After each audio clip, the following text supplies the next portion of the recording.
You're about to watch another exciting episode of the Dungeon Run, but did you know that you can actually be part of the adventure? Tune in live on Wednesday nights at 6 p.m. Pacific time, and you can make your voice heard and help determine the fate of our adventurers. Hope to see you there.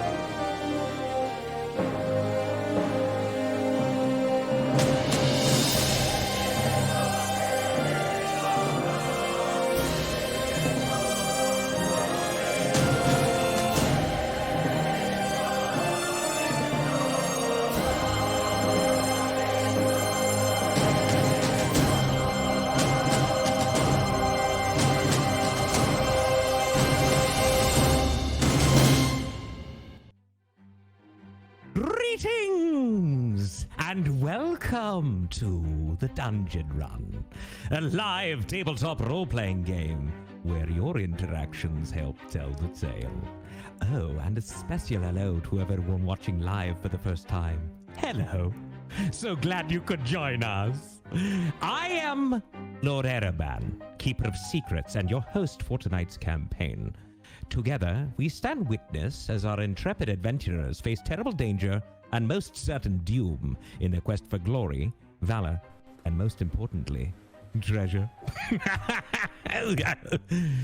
Milo, what, Milo? What is it? What do you want? I told you not to interrupt me.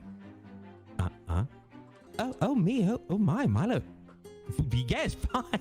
I'll say it now. This week is the 1-year anniversary of the Dungeon Run. We have been on this simple dungeon run for a year.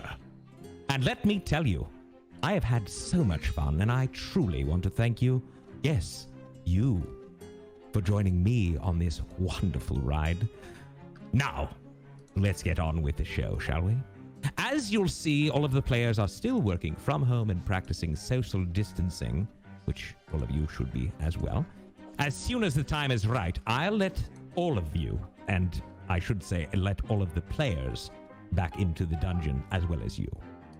Now, throughout our time together, you will be called upon, you as in the viewers, to help guide decisions made within the game. In addition to our live chat interactions, those that are brave enough can purchase one of our unique props. Tonight we have 4 Dungeon Run props for you. If you love the show, you can show love. When you buy Show Love, Jeff will see it and may read your name out during the game, showing you some love. And of course, you can show love to any member of the team, including me. I love love.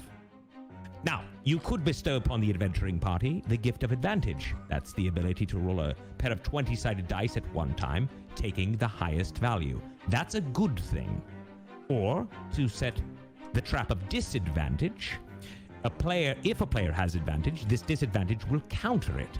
And if the player does not have an advantage, well, they will roll a pair of 20-sided dice and take the lowest value. After all, life is pain, is it not, Jorl? Yes. Now, that's bad for the team. Got it? Good.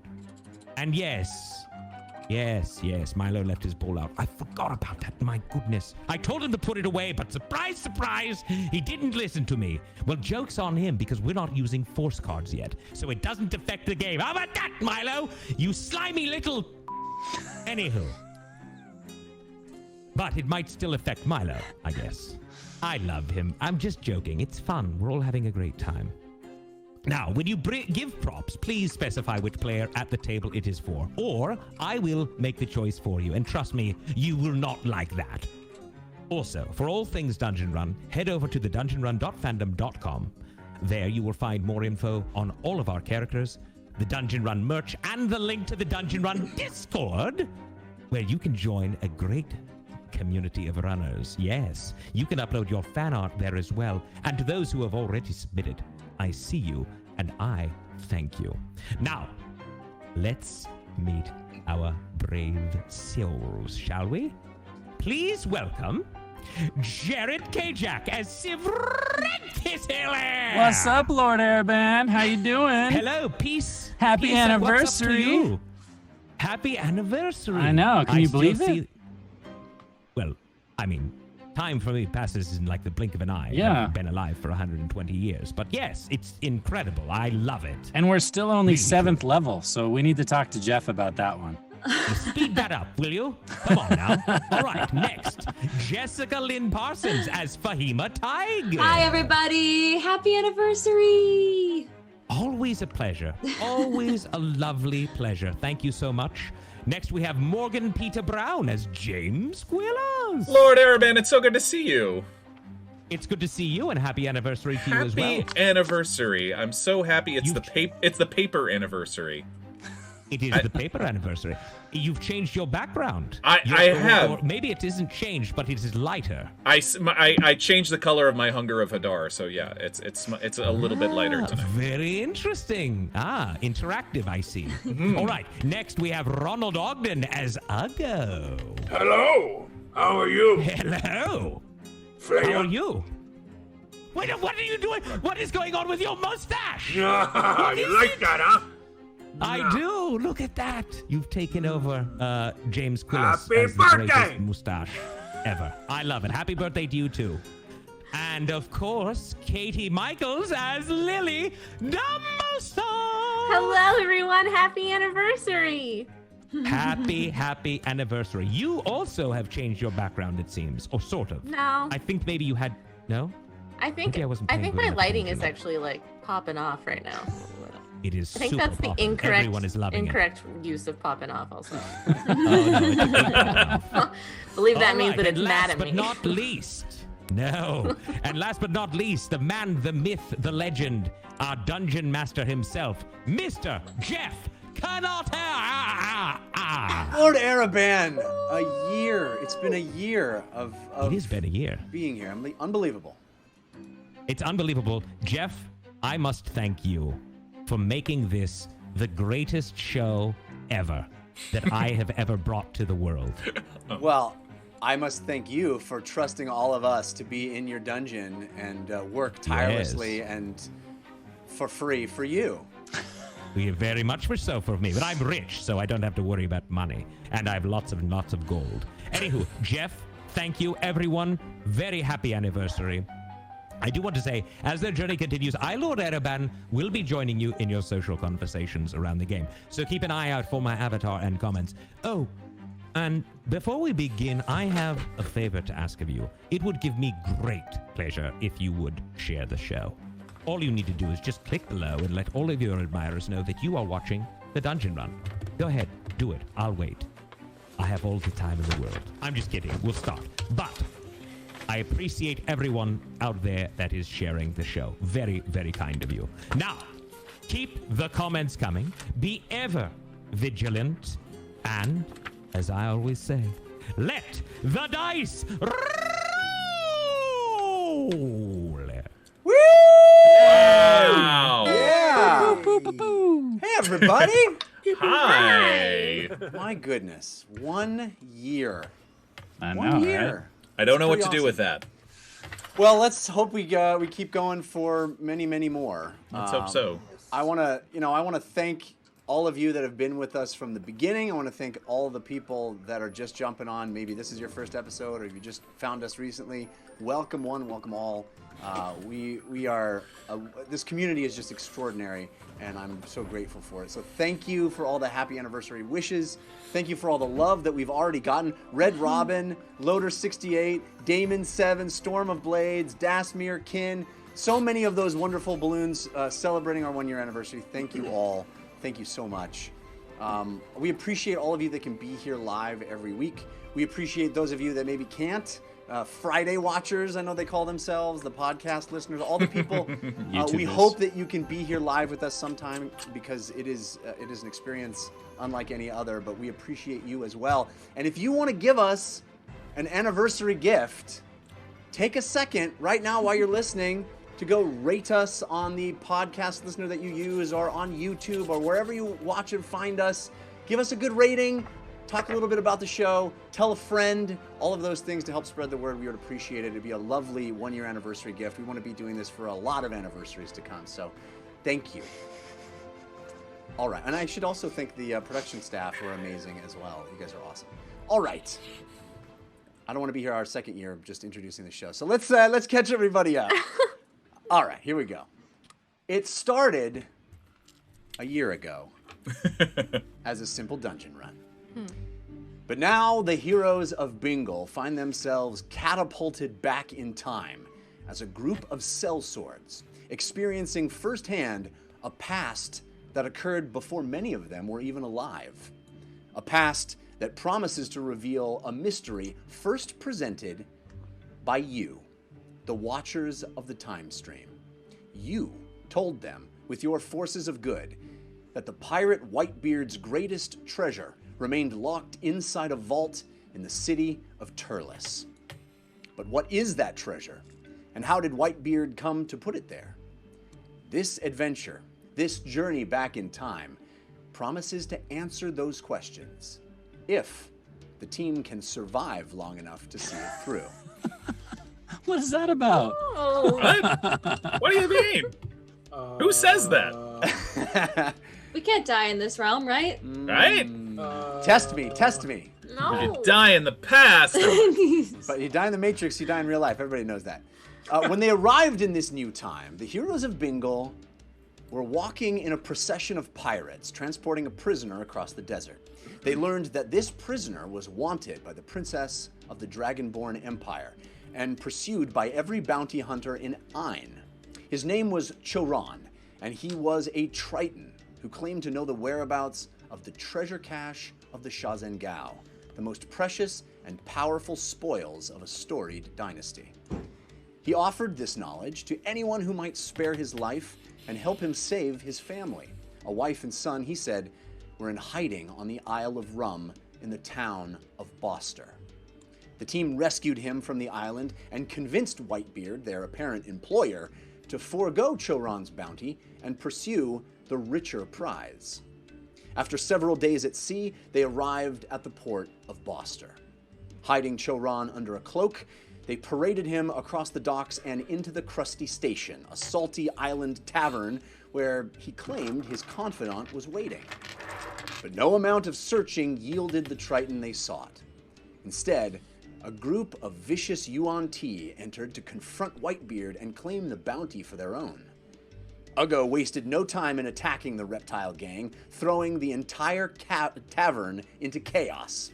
Every dock worker and roustabout in the place dropped their steins and lobster tails and joined the fray, smashing bottles, breaking tables, and throwing darts in a full-blown barroom brawl. As punches and tiny shell-cracking mallets flew, Fahima and Lily worked together to create the illusion that the tavern was catching fire and exploding, and the team used that chaos to escape into the kitchen with Choron in tow.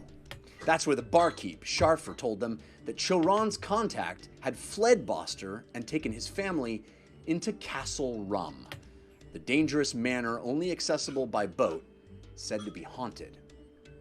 Civ snuck Choron out the back of the bar and quickly became frustrated with his dissembling and stabbed him unceremoniously in the gut. That act of violence and Civ's ensuing refusal to kneel before Whitebeard oddly garnered respect from the pirate, who decided to bring the team with him to Boster's underground fighting pits. Not a man to miss an opportunity to cheat, Whitebeard first made a pit stop at a fortune teller to find out if his newly acquired creatures, a pair of mini desert bullets, were fated to win in their fighting pit debut. The soothsayer, a hag wrapped in seaweed and bound in chains, offered cryptic observations about parts of a future the heroes of Bingle have already seen. A future where Whitebeard and his bosun, Loudmouth, are dead, and an unknown treasure sits in Whitebeard's vault. A treasure that may or may not be cursed. As we ended last week, the team decided to split up. Always the wisest choice. Fahima, Civ, and Uggo accompanying Whitebeard to the fighting pit, and James and Lily heading to the east coast of the island to find a mysterious lighthouse that may hold the key to reaching Castle Rum. Yep. And that is where we pick up this week. Normally, I don't question our choices, but after Jeff read that introduction, now I'm starting to think maybe we made a bad choice. Nope. You stick with your choices, Sim. You stick with them. Made it very clear. Yeah. If you Was it die just in the me? Matrix. Or during that bar fight, I had ballroom blitz going through my head the whole time. Oh, yeah, for sure. By the way, my wife made me an anniversary pine rumble. I'm super jealous. Impressive. Super It's jealous. excellent. Jessica, I can't hear you. I muted myself because I have a gate behind me. I said I didn't even realize you were drinking out of that. Oh yeah, it is very tasty. All right, I want to thank some more folks that gave us balloons because I'm so tickled to see what I interpret as applause. Red Robin, Reloader 68, Damon 7, Storm of Blades, Dasmirkin. Thank you. I appreciate it. All right, guys. So we pick up this week, and you have made the decision to split up. Whitebeard. Do you want to say it one more time? Thanks for iterating that. So we're clear. You have split the party. You've made the You You are foolishly. now separated. I want to be very clear. We're all idiots. There's Thought two you and there were is coming up with a three. good plan, and you're wrong. gonna be fine. Going to dangerous places. It's gonna be fine.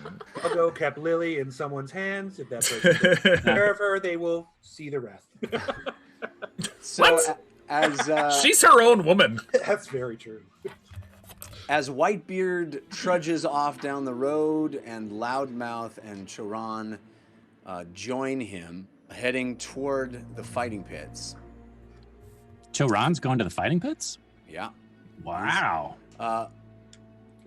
Whitebeard seems to have Old move. Whitebeard seems to have been emboldened by the outcome of the tavern brawl, where you guys basically let him single-handedly win it, and you basically avoided the fight and snuck away into the kitchen while Whitebeard sort of single-handedly just owned everyone in that room. So he's feeling real good about the reputation. Just that let he- it go, Wait a guys. minute. Let it go. I had Let the it tiny go. hammers going on. No, I'll go. You're right. You were smashing faces. We smoked that place. I confused a bunch of people. Never mind. Right, but yes, but All right. what people would notice is that Whitebeard smashed Sure. a lot of skulls, and then the place caught fire and everyone ran. Fair. So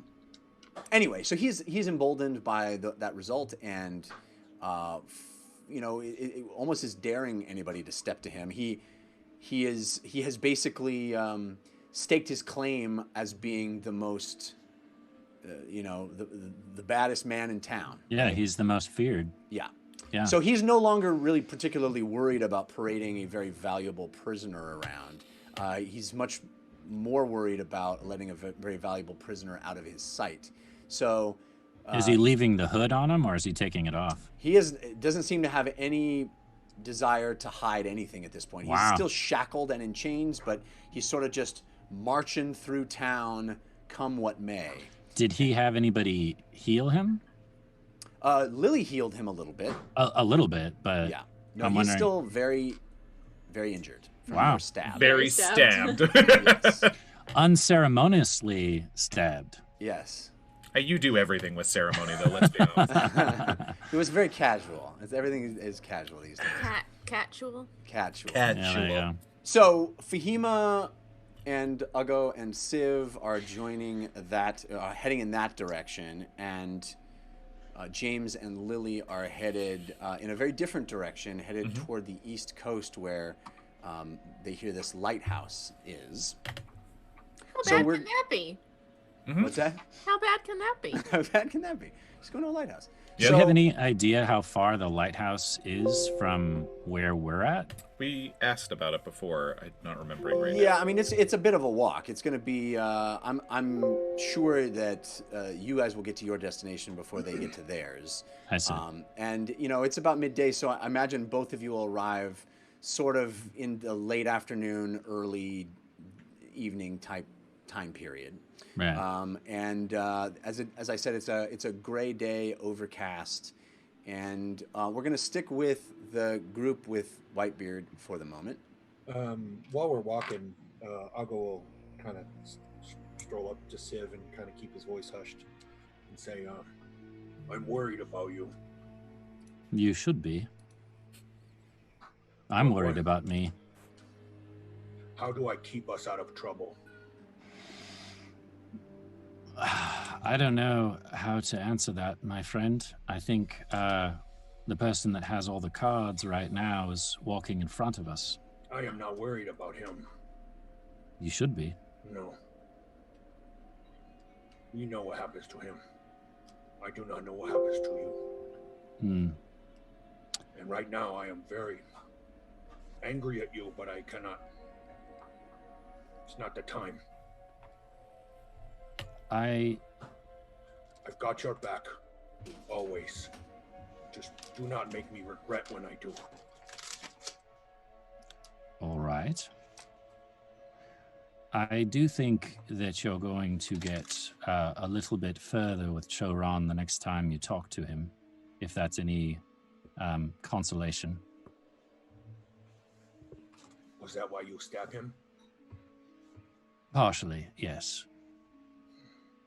You are very smart, Civ. You are not always very wise. I drink to that. That is why you and I make good team. I am not very smart, but I think I am wise. Well, do me a favor then.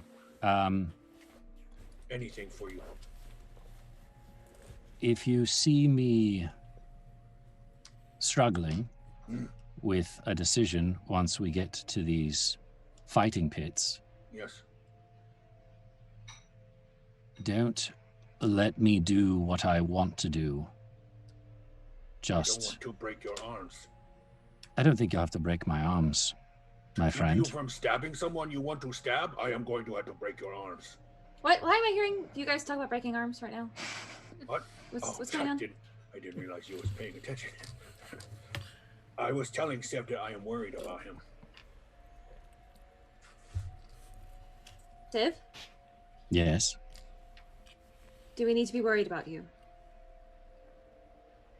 Yeah, he said so. Okay, so is that where the breaking arms bit came in? Is that something? We're going to a place that is going to very much remind me of where I am from and who I once was.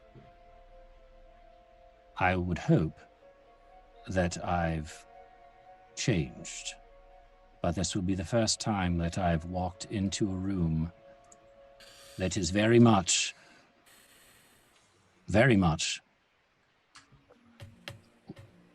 the thing that made me who I am. And what I've been trying very hard to change and not be anymore. But we are here.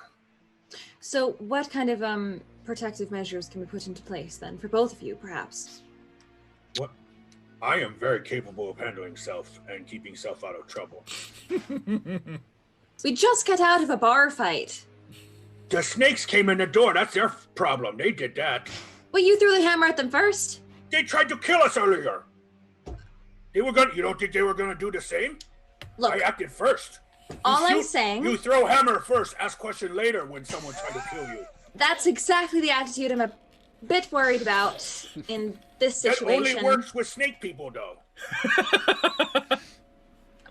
What's Like if there, you snake walk into people? a room after you try to kill me, I'm not throwing hammer and ask questions later. I'd be like, hey, Fahima, why you try to kill me? Well, in this particular place, I imagine there's going to be quite a few creatures and folks who might say they want to kill you at some point. And so I will Entirely throw possible. hammer first. Didn't we say that we wanted to try not to fight unless it was against the Bullets? That was what you said.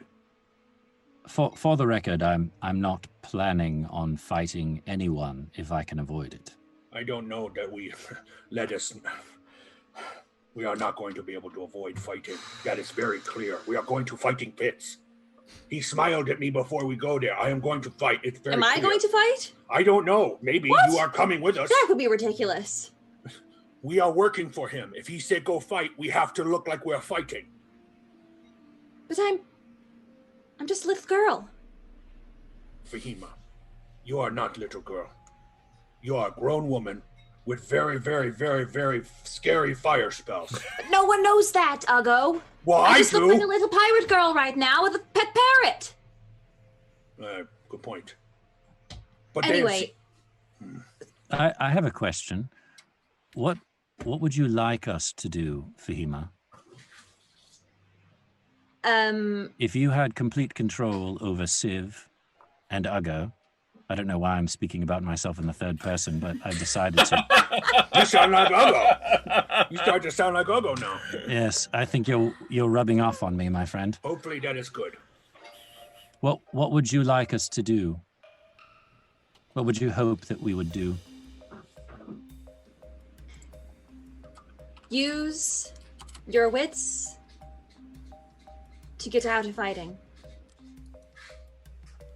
And if Whitebeard pressures us, then what? What's the worst that can happen if you refuse? He will kill us. Or we kill him. Right. Which is not what we don't want to do either of those things if we are trying not to mess up the future. Do you think it's even possible to kill mess him? up the future? To kill him? Yes. It might not be. No, it's possible. I have Maul. Can smash head in. That would certainly answer the question of whether or not we can change the future. Well, yeah, but I don't want to do that without knowing the actual consequence. I don't know, I suppose. I just know that that's what I would do. Use my wits and my mental abilities to try to get out of it. All right, then we'll start there. And as you keep walking, you're passing into deeper areas of the city of Boster, switchbacks, alleyways. Clearly these are not main streets now. You're kind of heading into more off the beaten path. It seems very clear to you, especially you, Civ, who has that trait where you're able to sort of recognize a city even if you've never been to it before. It's pretty clear that this is a circuitous route that seems to be deviating from where most foot traffic goes in this city. Yeah, I was going to ask that. Are these fighting pits like a public place, like the Roman Colosseum, or is this an underground? No, I think you'll find it is Fight quite club. underground. Yeah. The architecture is very similar to what you've seen before. However, even if it's not areas you've seen before, it's still these sort of stilted houses, lots of whites and pale cream colors, blues and grays, lots of weather-worn paint jobs. You know, this is a town where all the architecture is buffeted by salt air, and it does look worn. It looks like the people and the architecture both have this sense of being a little beaten down by just the elements, by the pace of life, by the monotony of what they do. This is not. This is an island town, but it is very much not a resort town by any stretch. And you continue walking, and as you do, Uggo, you kind of fall in alongside where Choron is with Loudmouth. Whitebeard's still ahead, leading, just sort of assuming that his pace will be matched, assuming that everyone will keep up and will follow blindly. He's not concerned that his will won't be respected. And as you kind of fall in, walking next to Choron, he's still sort of wincing and walking and holding his side and looking down. His clothes still tattered. He's still in the same clothes as when he was a prisoner in the desert sand. And he looks down and pulls back a bit of tattered clothing, and there's still a bit of a wound there. Even though Lily had healed him, there's still a bit of a wound where Civ stabbed him, and he He walks in silence for a little while, and then he sort of turns to you, Uggo, and he says, my biggest regret is all the lying. The lying and the hiding.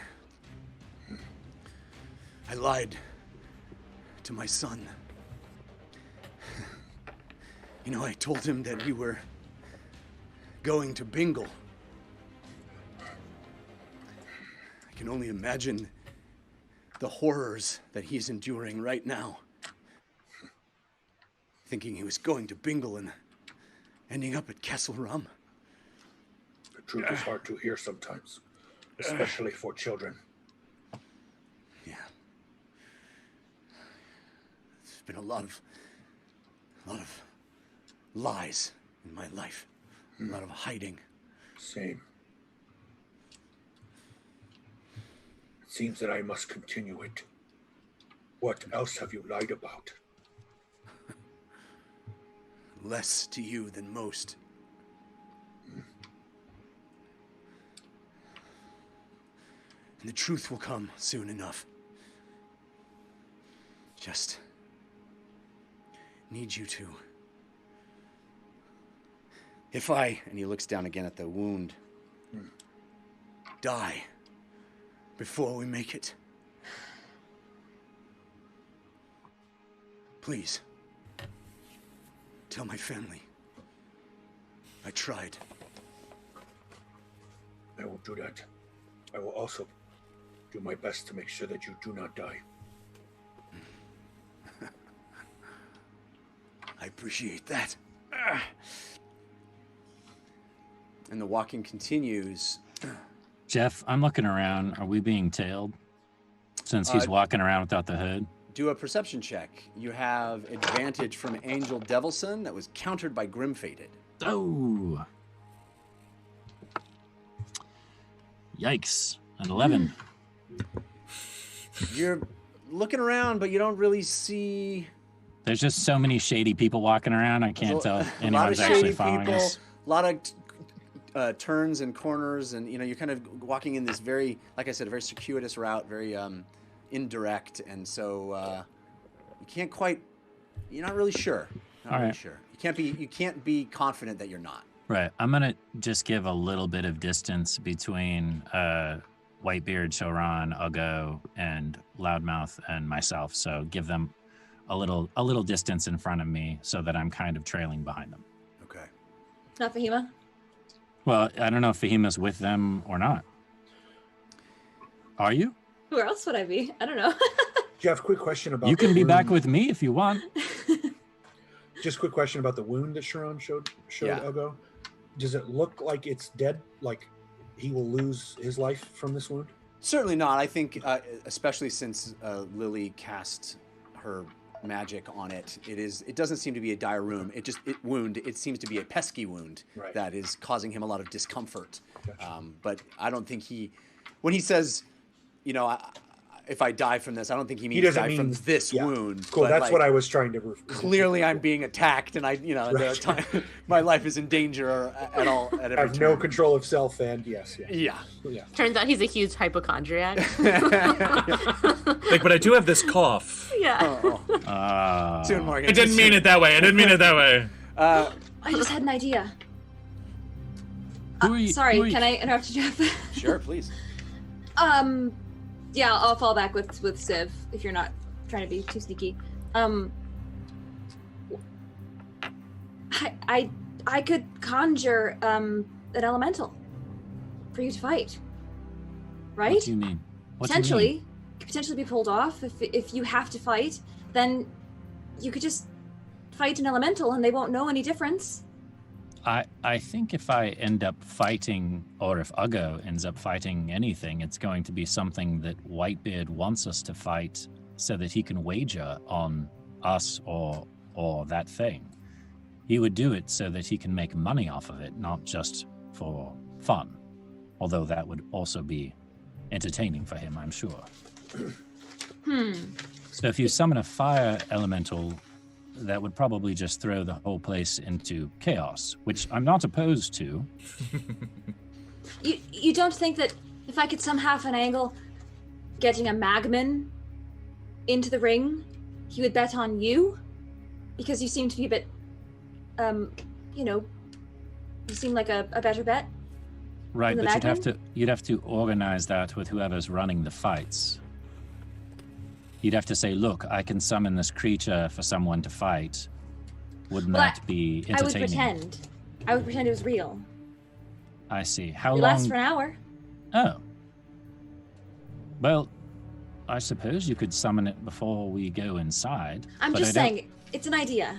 Right. I don't know how people are going to respond to a fire elemental or magman inside of the fighting pits, especially if they're trying to keep a low profile.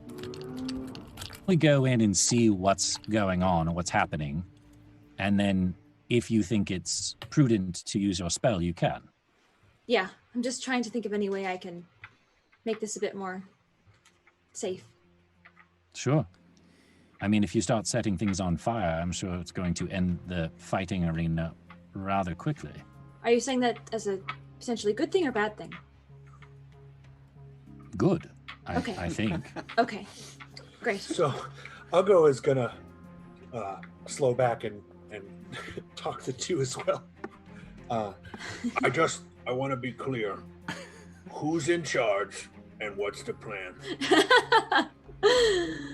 I don't care. You know what? I don't even need to know the plan. Who's in charge? I point over at Fahima. This I time agree. it can be her. I agree. Fahima, we are following you. And on that note, we cut over to our other two walking in a very different direction, heading east through town. In contrast to the switchbacks and alleyways, James and Lily seem to want to go due east to the island's edge. And again, you're seeing very similar architecture, very similar kind of people working. A lot of fisheries, a lot of people outside tending to that kind of thing. Hanging fish from things, drying things. It's a very industrial sort of feeling in that way. Mm-hmm. Well, I'm looking at Lily's still kind of smashed face from the bar fight earlier. Are you What all is it? right? Are you looking at my face? I mean, your nose. It still looks a little. Would you like to take a short rest? I mean, we could probably spare an hour. I mean, I could regain Does a it spell. look bad? No, it just looks different. Different means bad. Everybody knows that. No, not necessarily. I mean, it is not your usual nose. Yes, that is what I will say. What? Well, you got smashed in the face in a bar fight. What do you expect? Does it look cool? Yes. No, I don't know. I mean, maybe. But Does it look like I'm pretty tough? Yes. Well, I mean, yes. But I And also. I'm keeping it because we might need it. Okay. All right. Excellent. Okay. Good. That's fine. Great. Yes. But yeah. Okay. I just wanted to make sure. I appreciate it, James. Of course. I don't get in a lot of fights, and I've only been punched in the nose one other time, so God. Yes. you know. Right. One other time. That was an accident. It was by myself. I was opening a bottle, and I. Oh. Yeah. Is that a regular like workplace hazard at a bar? Well, it became something we were aware of after I did it. Yeah. Got it. Yeah. Yes, like pulling a lily, punching yourself in the nose. You know. Type Yeah. thing. All right. I'm sorry. It's okay. I tried to not get it to be called that, but that is definitely what they call it. Okay. Okay. But anyway, this feels like a better reason. I don't know. I don't I'm trying know. to make it positive. Sure, yes. I mean, it is an interesting... you do look tougher, yes, you do. There is sort of a question about you, because you're dressed very nicely, you look great, you look your usual chipper self, but now you've got kind of a... Yeah, and you've A got this bloody sort nose, of... yeah. You've got this sort of look in your eye as if that lady's seen things, and... Okay, good. Okay. I mean, I have I mean, you have. seen a lot of things, honestly. Truthfully, as have I, yes. Yes, true. The things that they're seeing right now are the city, such as it is, the town of Boster, thinning as they progress through it. You know, you guys are moving from a very congested, sort of front-loaded town center with that, you know, the Krusty Station and a lot of industrial stuff that is all built for accepting ships into port, dealing with cargo, moving things on and off. And as you go deeper and farther east to the other side of the island, things are thinning out. It becomes a little more residential. It becomes a little sparser, not so packed together. And there are fewer people out, but you still see people here and there. Are you intending to take a rest, or are you going to keep marching on through? I wouldn't mind one. Oh, I didn't even ask you. I'm so sorry. No. I'm not hurt in any way, but I mean I'm a little cautious going where we're going. I think ours Maybe is we should just take a sit down and take a rest and make a plan. That's probably yes. I mean, yes, as much as we can plan for visiting a possibly insane person in this mysterious lighthouse. Yes. Yes, I guess we'll find a little place to kind of sit down and take a breather. All right. So there are trees here and there. There are rocks with moss all around them. It's a very well-nourished area in terms of moisture in the air. So there's lots of greenery, bits of thing. You know, trees all have moss on one side. It's very it's sparse, but the areas of greenery are quite lush, and so you can find a place that that would be conducive to just sort of sitting on the ground under a tree or something. Okay. Are you how are you doing? Are you all right with all of this? I don't know. I don't know what to think about it. It all happened so fast. True. We seem to be kind of pulled along one way or another. It's a lot of requiring a lot of leaps of faith, which is not something that's really in my usual repertoire. Well, you're doing a good job. If you say so. How are you doing? You know, worry. I'm a worrier. You know. Listen, I mean, I may seem like one thing on the outside, but many days I still feel very much that man who had a nervous breakdown outside the first lodestar that we found. So I mean, I know. So I don't know. Truth be told, I don't know how I'm doing. Well, we rarely do, honestly. I think all of us rarely know how we're doing. I know. I mean, you seem to take to it rather well, though. You know, you jumped right into pirate life. Yes, it's very impressive.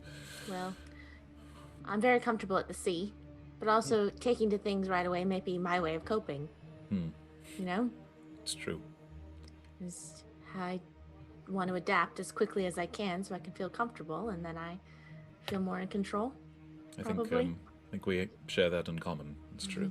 Yes.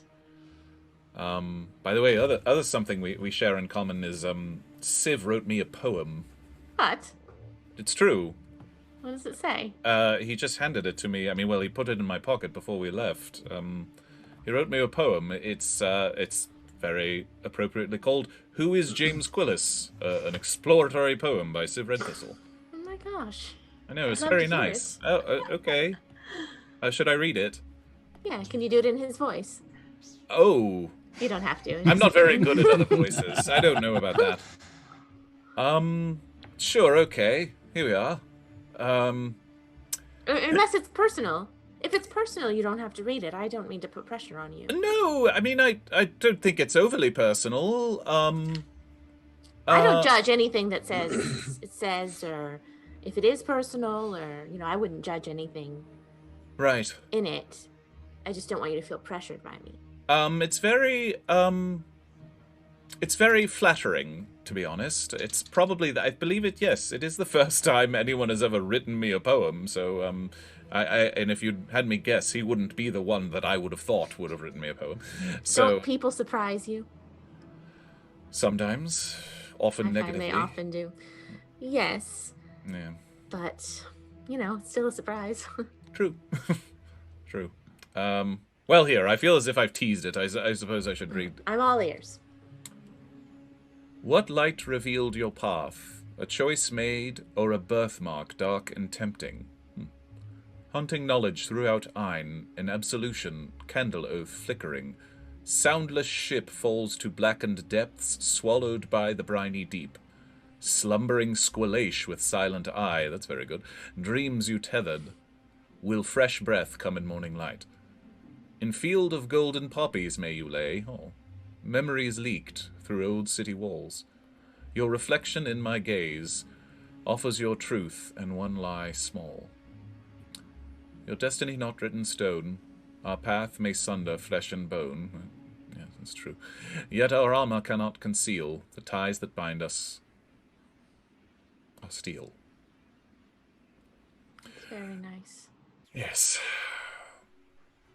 There's more, but that's lovely. Go on. No, it's Warlock your mind in chance, but hear my whispers in your ear. Never shall you want nor fear, for some magic can come dressed as poetry and some as song. Laughter shall yet come our way, while creeping demons do draw near. So our simple charge leads a day, to have us feel as if a year. It's lovely. It is. It's so nice of him to write that for you, and I agree. There's a lot of the things in there. Mm-hmm. What is it? It's just the same old... my same old stupid problems. I'm not used to having friends. Or feelings? Or certain types of feelings, yeah. I mean, yes. They're weird the first time. Mm-hmm. But, I hope to be a better friend. You're a fine friend, James. Thank you. Some of us aren't so lucky to grow up in a situation where trust comes easily to us, and we have to work at it. And some of us maybe trust too much and have to work at that. Everyone has a unique starting point. That's and true. I'm just happy that we've all met and get to combine our unique starting points as one and help each other out. That's a very good way of putting it. And hopefully help the world. Hopefully. And then there's a bit of fast motion in your periphery. And you hear, oh gods! Oh gods, what are you two doing here? And there's a woman holding what is clearly a basket of laundry. And coming around the side of where you're standing. Oh. Very sorry, madam. You startled me. Oh, sorry. Looks like it could be rain. I just taken the laundry down. Is this where you live? Yeah, right over here. Oh, we're very sorry. We were just looking. We're on a bit of a trek. Yes, yeah, and we're looking for a place to stop. Sorry. You're welcome to stop here. I just didn't know you were there. I saw you startled me. I just go on about your business. Do you need some help? I'm Medusa, sorry. And you are? I'm Lily. James. Oh, pleasure. Just go on about your business. I'm just, don't mind me. I'm just taking the laundry down. It looks like rain. Okay. Thank you. By the way, would you know anything about, we're headed over to the Lighthouse, to, Gull's Point? Ocean Gulls Point. Yes, Ocean Gulls Point. Yes. No, they call it Ocean Skulls Point. You know that? No. You're not from Boster? No, we're not. No, if you can't tell by the by our lack of accent, no. What are you talking about? Nothing. Sorry. No one goes to the Lighthouse. No one goes there. Why not? Because of the Viscount? The Viscount, yeah. You know, he's just a lighthouse keeper. He's not royalty. You know that. No, yes, yeah, we heard that yes, that led us to believe that, yes. He lost his marbles. He's a little, people say it's because of the, she makes a gesture of drinking. the liquor of the dead, you know, they say. Right. Why are you going there? Strange business. It's odd. I mean, we have a boss who's pretty unusual, and yeah. Well, I'd be careful if I were you. Good to know. Well, he's gotten a little cuckoo, you know. Hey, you know, they say that that stuff's supposed to stave off the madness, but I don't know. In moderation. Is he the crazy one? Maybe you are. Going there.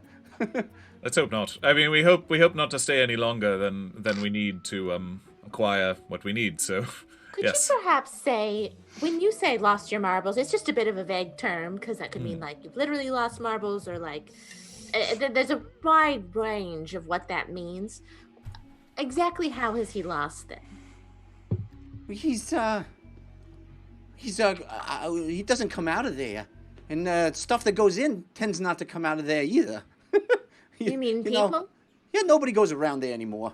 You know, he's evidently still puts the light out for all the ships, but I wouldn't go in there if it was me. But you know, you two look like lovely people. Thank you. Got it. Okay. Okay. Thank you. What was your name again? I'm so sorry. Adosa. Adosa. Yes. Thank you. Here, and I'll sort of help with the last bit of her laundry. Adosa. So kind. Yes, of course. Just so you know, we're not given much of a choice but to have to go in there due to our current work situation, and boss isn't really into hearing complaints. Maybe you should find a new employer. But it's a difficult economy for that. You have to understand. Very true. Very true. So Gig economy. What are you gonna do? we're just a couple cell swords, you know. We don't have a lot to say. So He's got two reels. something is to happen to us, and we're not going to come out. There's about 3 people that would probably come looking for us, who are our friends. Oh, it's lovely. You got 3 friends. Yeah. Yes. And maybe you could just say you've seen us, if you see them. There's an orc, a perfectly normal woman. Totally not normal. a She has a parrot. Has a parrot. A parrot, yes. Parrot woman. And then a taxi. Oh, all right. If I'll you do see what them. I can. Just if you see him. Okay. Thank you. Good luck to you. Your Thanks. laundry smells really good. Oh, thank you. Hey, loudmouth. Yeah. What can I do for you? How's these fights work? Well, you go in and usually there's something fighting, and one thing wins and one thing dies. You know. Is it just Sometimes they don't one? Or die, they're you know? like, is it a tournament? How does it work? Oh, it's all sorts of things. See, one time I was here and they had 3 things against one thing, and one time I was here and they had 1 thing against 1 thing, and then another time I was here they had 2 things against 2 things. It's all sorts of fights, you know, and it's usually what people bring to fight. It's kind of an anything goes kind of situation, but they do have a lot of say over who fights what. Have you you ever fought? Me? Yeah. Right. I'm much more of a put my wager down and cheer loudly kind of guy. You're a you know? talker, that's I for like sure. to throw my support in with one of the underdogs. You know, sometimes I win, but sometimes I lose. You know, there was this one time when I lost, and then there was this other time that I won. So you know, sometimes it's sometimes. Hey, loudmouth. Yeah. Don't ever lose your tongue. What a strange thing to say. No, you have a very pretty voice. You use it a lot. Well, you know, I like to stay engaged with the men. You know, you're working under my command, so you know, I just want to garner your trust and make sure that we have a rapport that goes deep. You see, there was one time that you know some guys were working under me, and I kind of got the feeling they didn't like it when I talked to them. But I like that you appreciate a conversationalist such as myself. occasion, yeah. You give me good information, and I don't always get that, so I appreciate that. Well, feel free to use me as a resource anytime you'd like. I'm here for you, really. I'm here for Whitebeard first, but yeah, for you, not exactly second or third or even fifth or sixth. It's more of like in the teens, but I'm definitely here for you. Well, I'm here for you.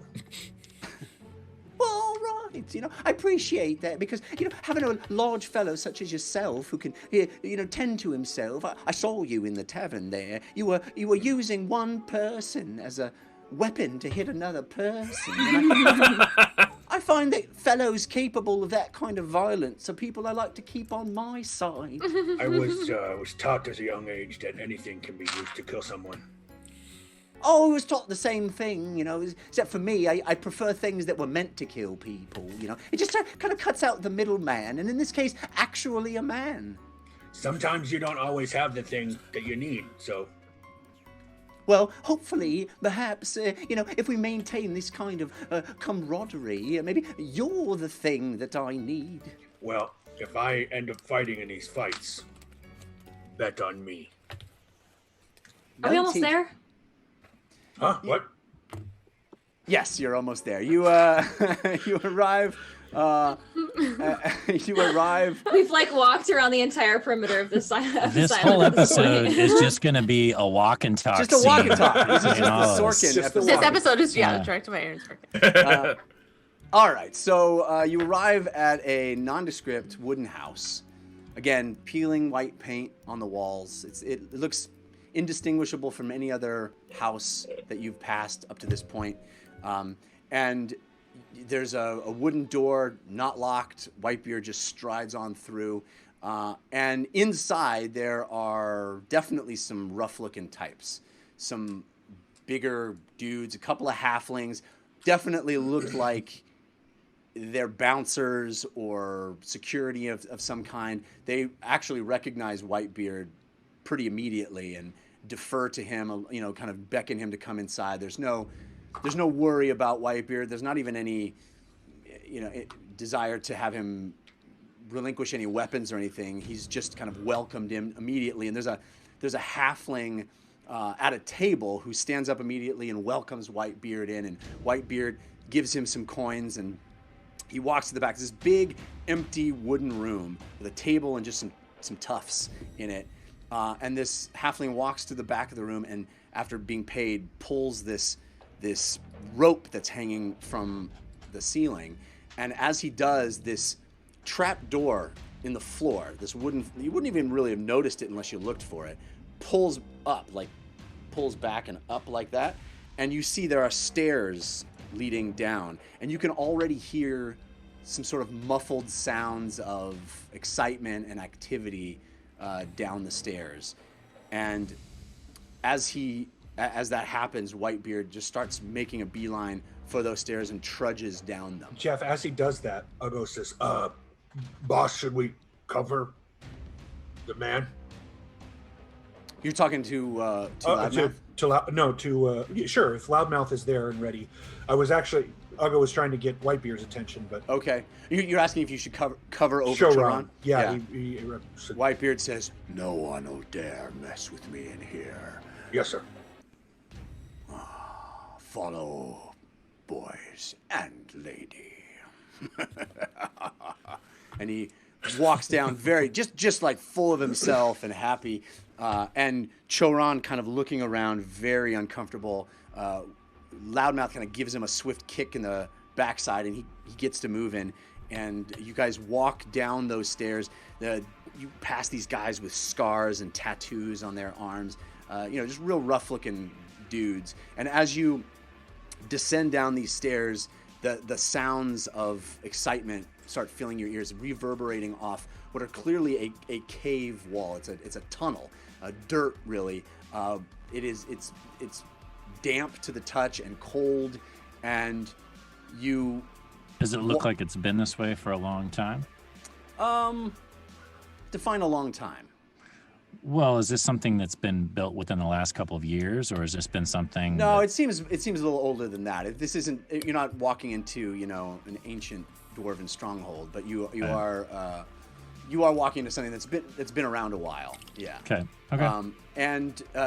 So you're walking through this dirt tunnel, and then eventually your view opens up into open space, and that's when the sound really gets loud. It is raucous, and there's lots of activity, cheering, and voices.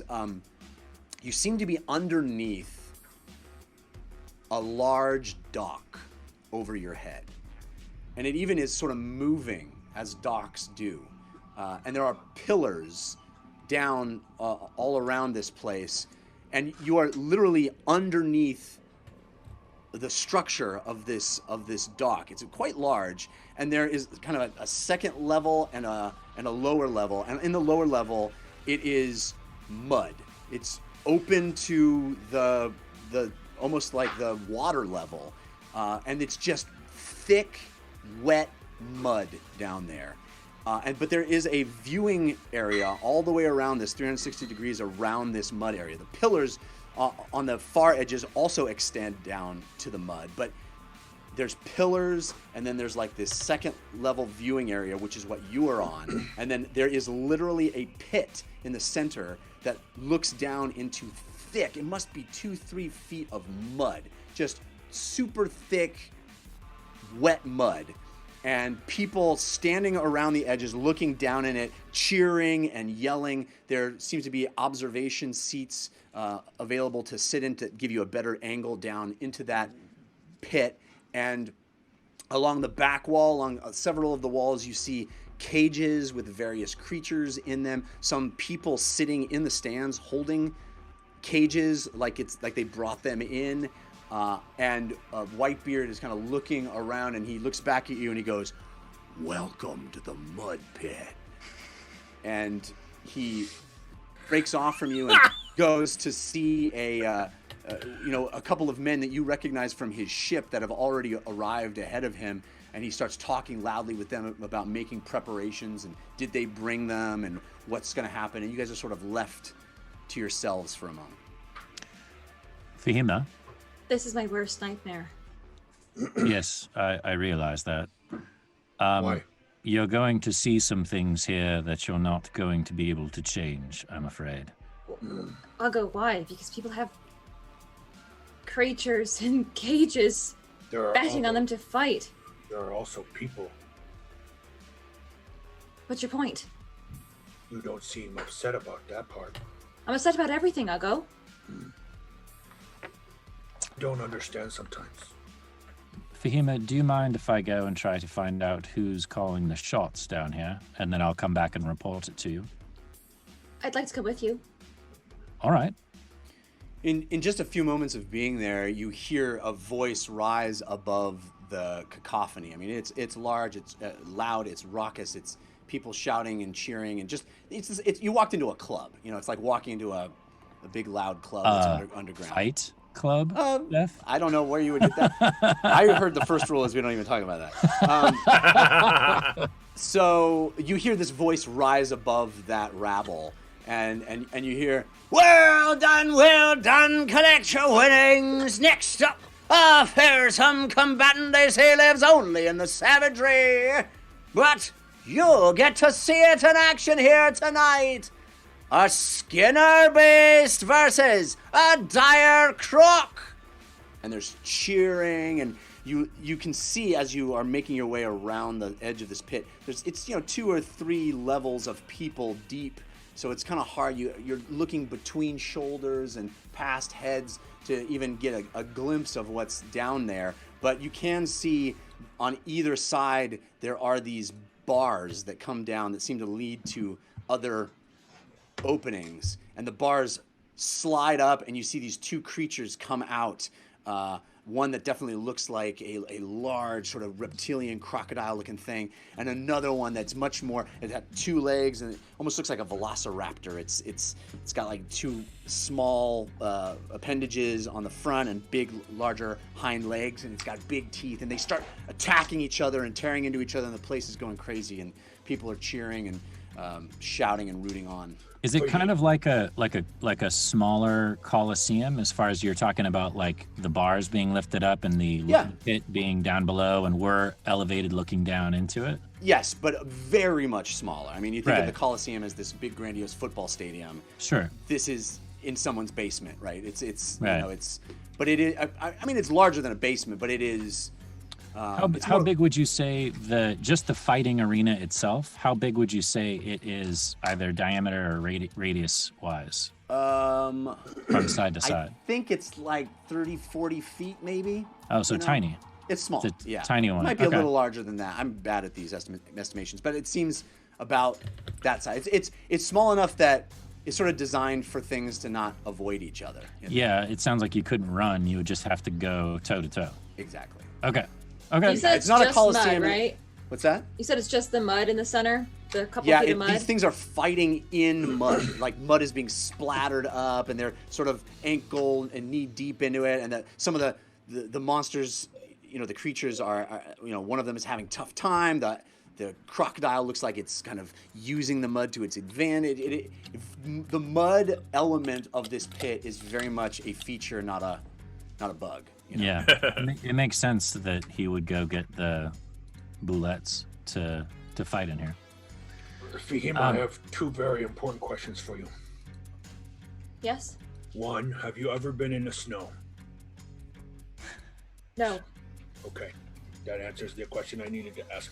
Number two, what is that thing? And he points to the velociraptor looking thing. Jeff, does Fihima know what these creatures are? I'm actually wondering if her knowledge of monstrous creatures would aid her in kind of recognizing. Why don't you do a history check for me and see if you can recall? You have advantage from Falstar, but it was countered by Grim-Fated. I will also take this opportunity to thank some more balloon gifts. Thank you so much. Cold Candor, Scented Meat, Dresden Dark, The Carson, JT Justice, Just Jules, Hazamus. Thank you. I appreciate you, and we love that stuff. It is indeed. It's great. Thank you for supporting the show. Dirty 20. Dirty 20. Oh yeah. So 20. you definitely, you definitely, you know, you as Jessica know what a crocodile is. This is a very large, very angry-looking version of that. And then the Skinner beast is this thing that you recall studying and reading about, and it's strange to see it. It really could not be farther from its natural habitat right now. I mean, as you heard the announcer kind of say, these things are found almost exclusively in the savagery, which is the far west side of Ain, and you are on the far east side, off the continent onto an island called the Isle of Rum. So the idea that this thing even got here is pretty wild. There may be some that live in other places, but certainly what you know of a Skinner beast is that it is native to that sort of dry, desolate area called the savagery, where people don't go because there's lots of scary stuff there, this thing. Do these beasts look like they've been in a lot of fights before? Like they're alpha beasts? Not particularly. I think that these two look like they're fresh and ready to fight. They're coming out, and they don't look wounded. They don't look. They have scarring that you can even see from here, at least. And they look evenly matched as well. Yeah. Okay. Jeff, go ahead. I was just going to tell you that it's a Skinner beast, and like the bullets, it's from the far west. So, again, any hopes I would have had of releasing these creatures is just also bad news. Can't save everyone. Well, Choose we the might. ones you can. We might be able to find a way for the bullets to escape if they survive this. The sea hags seem to think that they will. Right. How? I don't know. I cannot see the future like her. No, but how could we get them off this island and back to a deserted environment? Well, don't you think they could possibly survive here? Do they need to be in a desert? No, like I said, they would be an invasive species here. They would wreak complete havoc on this environment. I see. So that's then- why I'm saying invasive that. species. Sorry? Aren't we an invasive species? Yes, but we have sentience, self-control. We could put them on a ship. We could put them on a ship if you want to pay for passage, but that would cost quite a bit. I guess it is a possibility. Why don't you think about that? I'm going to figure out who's running the show. Civ, before Yes. you go, have you ever been in the snow? Old Svatch gets very, very, very cold in the wintertime, my friends. How do you Yes. walk in the deep snow? You don't. You freeze. Snowshoes. So you I could is that what they're never. called? I could never have afforded snowshoes, but yes, the rich had special skis or shoes that they would wear. Can you conjure them, Fahima, Yes? in case we have to fight in that pit? Well, Jeff, will you allow me to conjure a pair of shoes as an object? I don't know the rule The as 5 written foot about cube that, but maximum space. yeah, I mean, I'll allow it. Yeah? Yeah, how yeah. big are your feet, Ugo? They're pretty big, but wait until we know for sure that I have to fight in there. And more, I was talking about Civ. Civ, I can handle being slow. Civ needs to be fast. Wearing snowshoes. I have no desire to fight in the mud, that's for sure. It will totally. Right. Kitty cat remove- doesn't want to get dirty. That's one way to put it. It would also remove a certain advantage that I normally have. My ability to be able to move around. Anyways, I'll be right back. And I'm Jeff, following. I'm following. What? I I thought will that's what we take- agreed on. I will take Fahima around, and I'm going to figure out who the enforcers are, who's taking numbers. I know the guy that was making the announcements is kind of like the host of the arena, but I know Right, probably right. someone taking the bets and Yeah. who's got his back, and Yeah. if there's anybody taking side bets as well, you know what I mean, on the Yep, slide. all of that is very structured, and everyone seems to know how it works. It's all very respected. And as you're walking through and kind of figuring that out and making contacts as you do, and kind of speaking, you know, even a little thieves' cant here and there to sort of grease the wheels and ingratiate yourself and kind of adopt a more rough and tumble perspective on this stuff. Whitebeard finds you back in the crowd, and he goes, "Well, looks like we're gonna be the stars of the show for a little while. Yeah, you're gonna place a bet, Catboy, lady, or what are you gonna do?" Well, I would be a fool not to bet on the boulettes after what your soothsayer told you. That's a sure thing, is what she said. Never been wrong before. What do Didn't you think? find it odd, the other things that she said before? Threats? Very Always strange threats, trying. vague She things. doesn't appreciate how she's treated, always trying to predict your doom and gloom. Yes, and the tongue thing with Loudmouth, that was very strange. Well, one of these days, I will cut his tongue out. He's pushed me to the verge many times. So maybe she sees that. Wouldn't be the worst thing. I think you'd agree. Right. Well, who would be your first mate if Loudmouth was no longer Loudmouth? Looking for a job, are we? I smile. You know, anybody that was gonna be my first mate would have to prove themselves pretty tough, pretty capable. And he looks over at the pit in a fight. And he looks at you, Fahim, and he goes, "What about you? Aiming for a job?"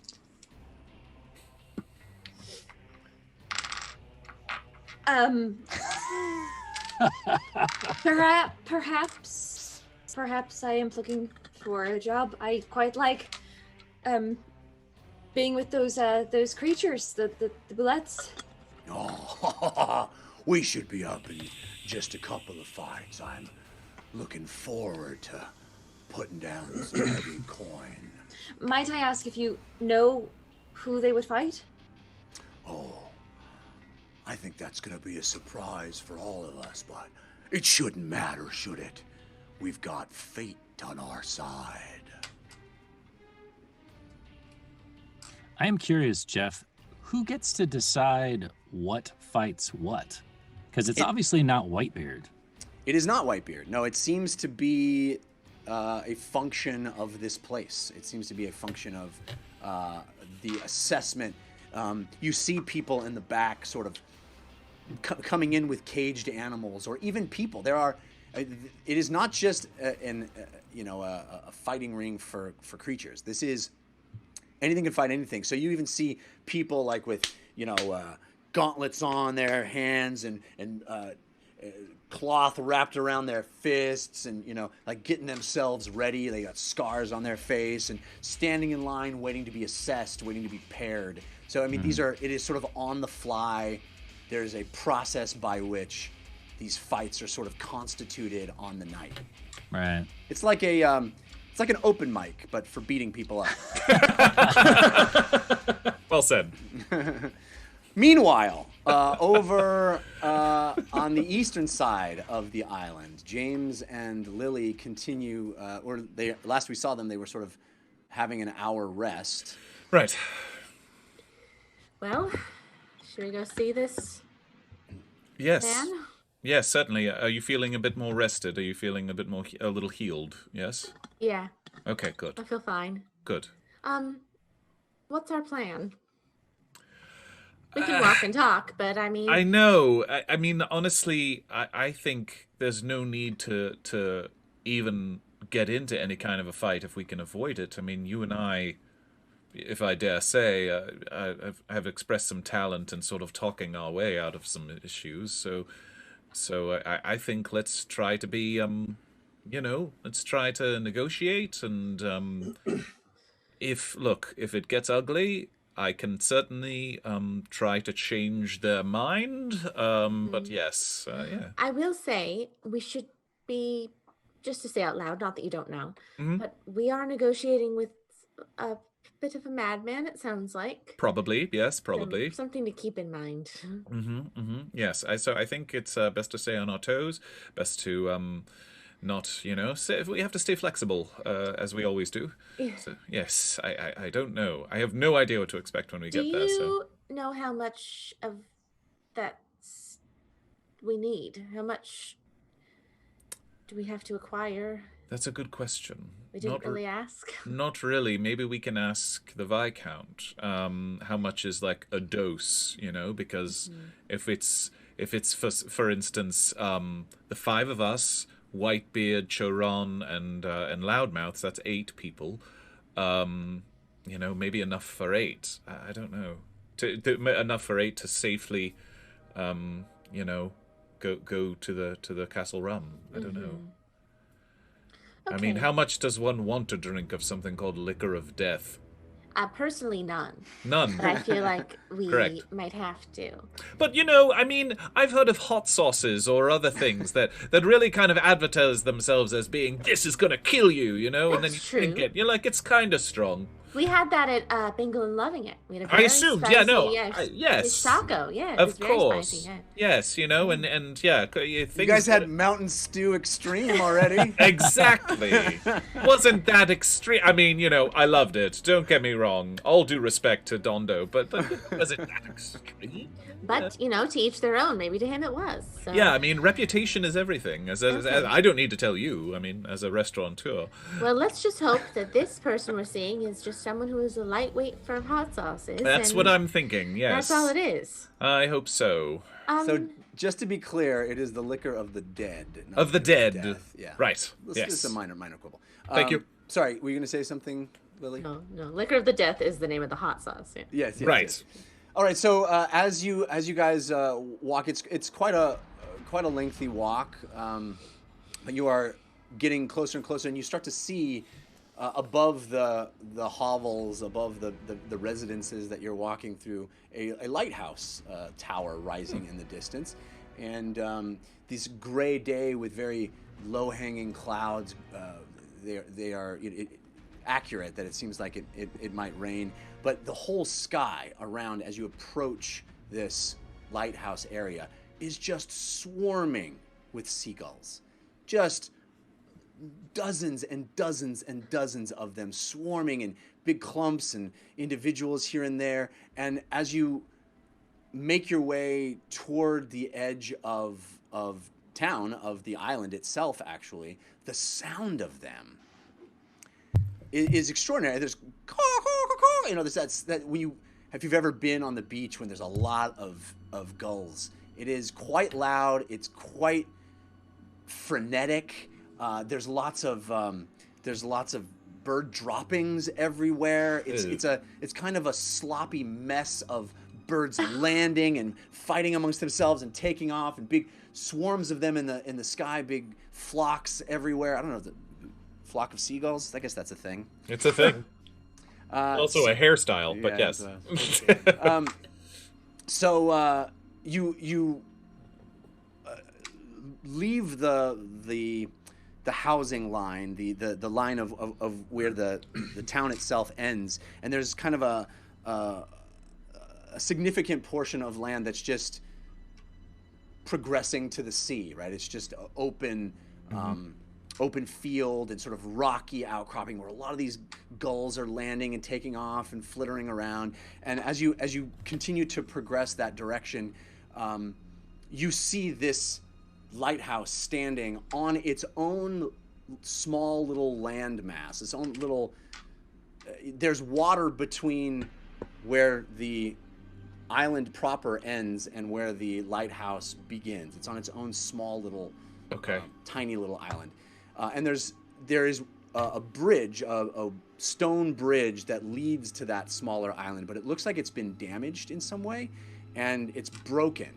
But there's this kind of this. It really is a point. It really is an outcropping of grassland and rock that leads up into a point that ends in this stone bridge that results in this lighthouse. It's not a huge building, but it is several stories tall. Yeah, like 30, 40 feet tall, or okay. Yeah, it's no unusual sight to see a lighthouse like this, especially on an island like this. It would be a useful thing to prevent ships from crashing into the island in the middle of the night. So it is placed in the most appropriate place. There's nothing out of the ordinary about it, but it is sort of set off from the edge of the island itself, and the bridge to get there is a bit broken, and it looks like it's actually kind of fallen down, so that it would be about a 10-foot little hop down to get across it. But the stone that had been a bridge is collapsed on the ground, and you can kind of do that. It wouldn't be super difficult to get to it, but you could also walk around the long side and get down to the water and sort of get through the water if you wanted to eschew traversing the bridge itself. I sort of point up to the seagulls. Is that normal? Jeff, I can understand seagulls, so is there anything like particular that they're saying? That is a feature of beach gnomes that you are able to converse with beach creatures. That almost never comes into play, but you know what? So, would you like to speak to one or some? Yeah, or just like, what are they saying? We've tried this before. I mean, there's a lot of aggression. There's a lot of fighting over space and food and resources. Mine. Yeah, it's hard for you. I mean, if you're just sort of tuning in to over here, it's like it's almost like what your other team is experiencing, where he's walking into just this chaos of a lot of people talking at once. So it really is difficult for you to pick out specific trains of thought from specific gulls, but there's certainly and franticness. Yes, that's a great way to put it. A frenzy among them, this kind of weird agitation that you wouldn't normally find in gulls, and it's concentrated here, concentrated around this place. Are we able to tell, Lily, are you able to tell what they're feeling aggressive about? Is there a common theme? I don't know. I'll try and talk to one, but I'll be quite honest. Seagulls don't exactly have very big brains, so I remember their thought process is a bit small. Yes, focused, I mean, if you can try, yeah, that would be yeah, great. I'll try. I mean, I've talked to many seagulls before on Bingle. They're fun. They're good at listening, and then you realize they're not really comprehending. Okay. Learn something new every day. Got it. So we'll I guess walk up, and then if there's one, like, I'll take out like a little bit of a ration. Okay. Which is, the way to a seagull's heart, and hold it out. Yeah, and definitely you see one that's sort of straggling behind, look up to you and go, "Bread! Bread! No, bread!" Not again. What's in the water? Water. What? Why? Fish. Why so many? What? So many. Food. Food frenzy. Friends, food, bread. So to translate for you, just so you know, James, what I'm hearing, he's saying bread, friends, and food, and then frenzy. But that kind of turned into friends. So a feeding frenzy. Yeah, It's it seems something like here that. that's good eating for them. He said fish. Or Right. fish. Well, yes. Interesting. And do the birds seem to be congregating above the water, like behind the lighthouse, or no? I mean, there's lots of them, so there's certainly some above the water, but that doesn't seem to be the focus of their interest. Do we see them congregating around a specific area?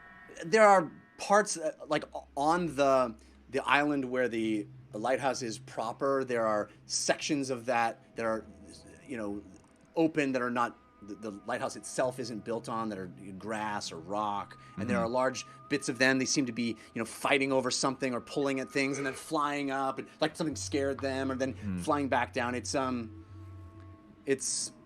bizarre, but it also, if you weren't really looking, you might just think that this is a lot of gulls, acting like dumb gulls. Right. Interesting. I'll look back at the goal and go, danger? Yes! Where? Here! Bread! Oh, here's your bread. Gobbles it up. He said danger. Here. There's danger here, but Doesn't seem to be scaring them away, though. yes, well, they're hungry. Right.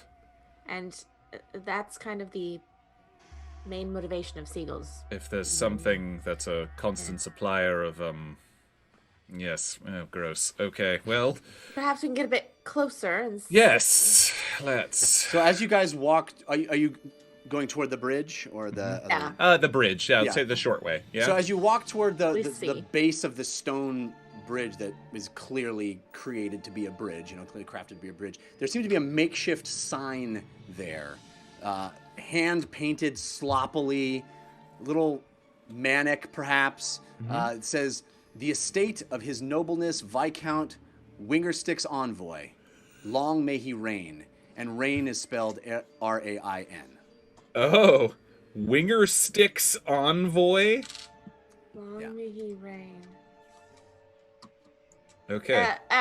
Looking in the water, is there anything that we see, or Roll a perception check.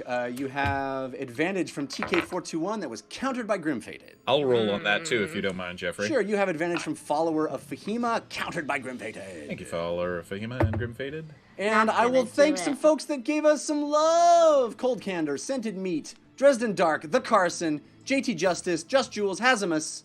Did I already read those ones? No, maybe not. Whatever the case, I'm grateful. 14. I only got a 7. Okay, 14 for me. Do it, James. So Lily, you look down in the water and you don't really see anything. Maybe you're reminded of Bingle for a moment and you just sort of feel a little bit of nostalgia, but you don't see anything in the water. And James, as you look down, you definitely see some rocks and moss in the water, but it doesn't seem to be anything moving or particularly alarming about what you see down there. I don't know what you were looking for, but there wasn't anything that would have sparked your interest. Is there a particular area where the seagulls are like diving at? Or is it just around that It's general more like area? it's more like, you know, if you can imagine being, I know it's hard for us all to remember being at the parking lot of a supermarket or something, Oh my but Gosh. the somebody throwing down a piece of bread in a Okay. place where a lot of these birds would be, and then a bunch of them going down, and kind of this like chaos of the infighting that happens with stuff like that. Okay. That's kind of how it is, although it's hard to see what the infighting is about. It almost feels like they're just fighting over space, territory. Okay. I'll lean over and whisper to Lily, if this man sees himself as some sort of royalty, I mean, maybe we should present ourselves as very respectful of his title and position. I think that's a great idea. Okay, great. Flattery Hello. is a really great way to someone's heart. I will, certainly, if he has delusions of grandeur such as this. Mm-hmm. Hello? Well, are you guys? So you guys at this point where we left off is that you are standing at this sign, which is before the drop down. Are you going to Right. lower yourself down that sort of 10 feet? I mean, how far away is the lighthouse from that bridge? It feels like it's pretty It's close. a bit of a ways still. Okay. I mean, Still. Okay, yeah, I mean, got it's it. not like, you know, it's, James, it's just a few, 20, 30 I don't feet. think he's going to hear us from No, probably not. Sorry. Sorry. No. here. No, it was a good test run. Sometimes I think I'm louder than I am. No, it was good. It was good.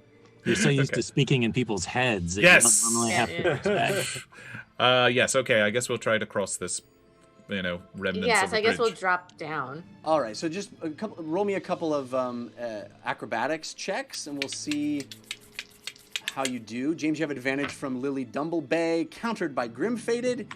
And Lily, you have advantage from Lily Dumblebay, countered by Grim-Fated. Ah, Thanks. 19. Okay? And Lily? 14.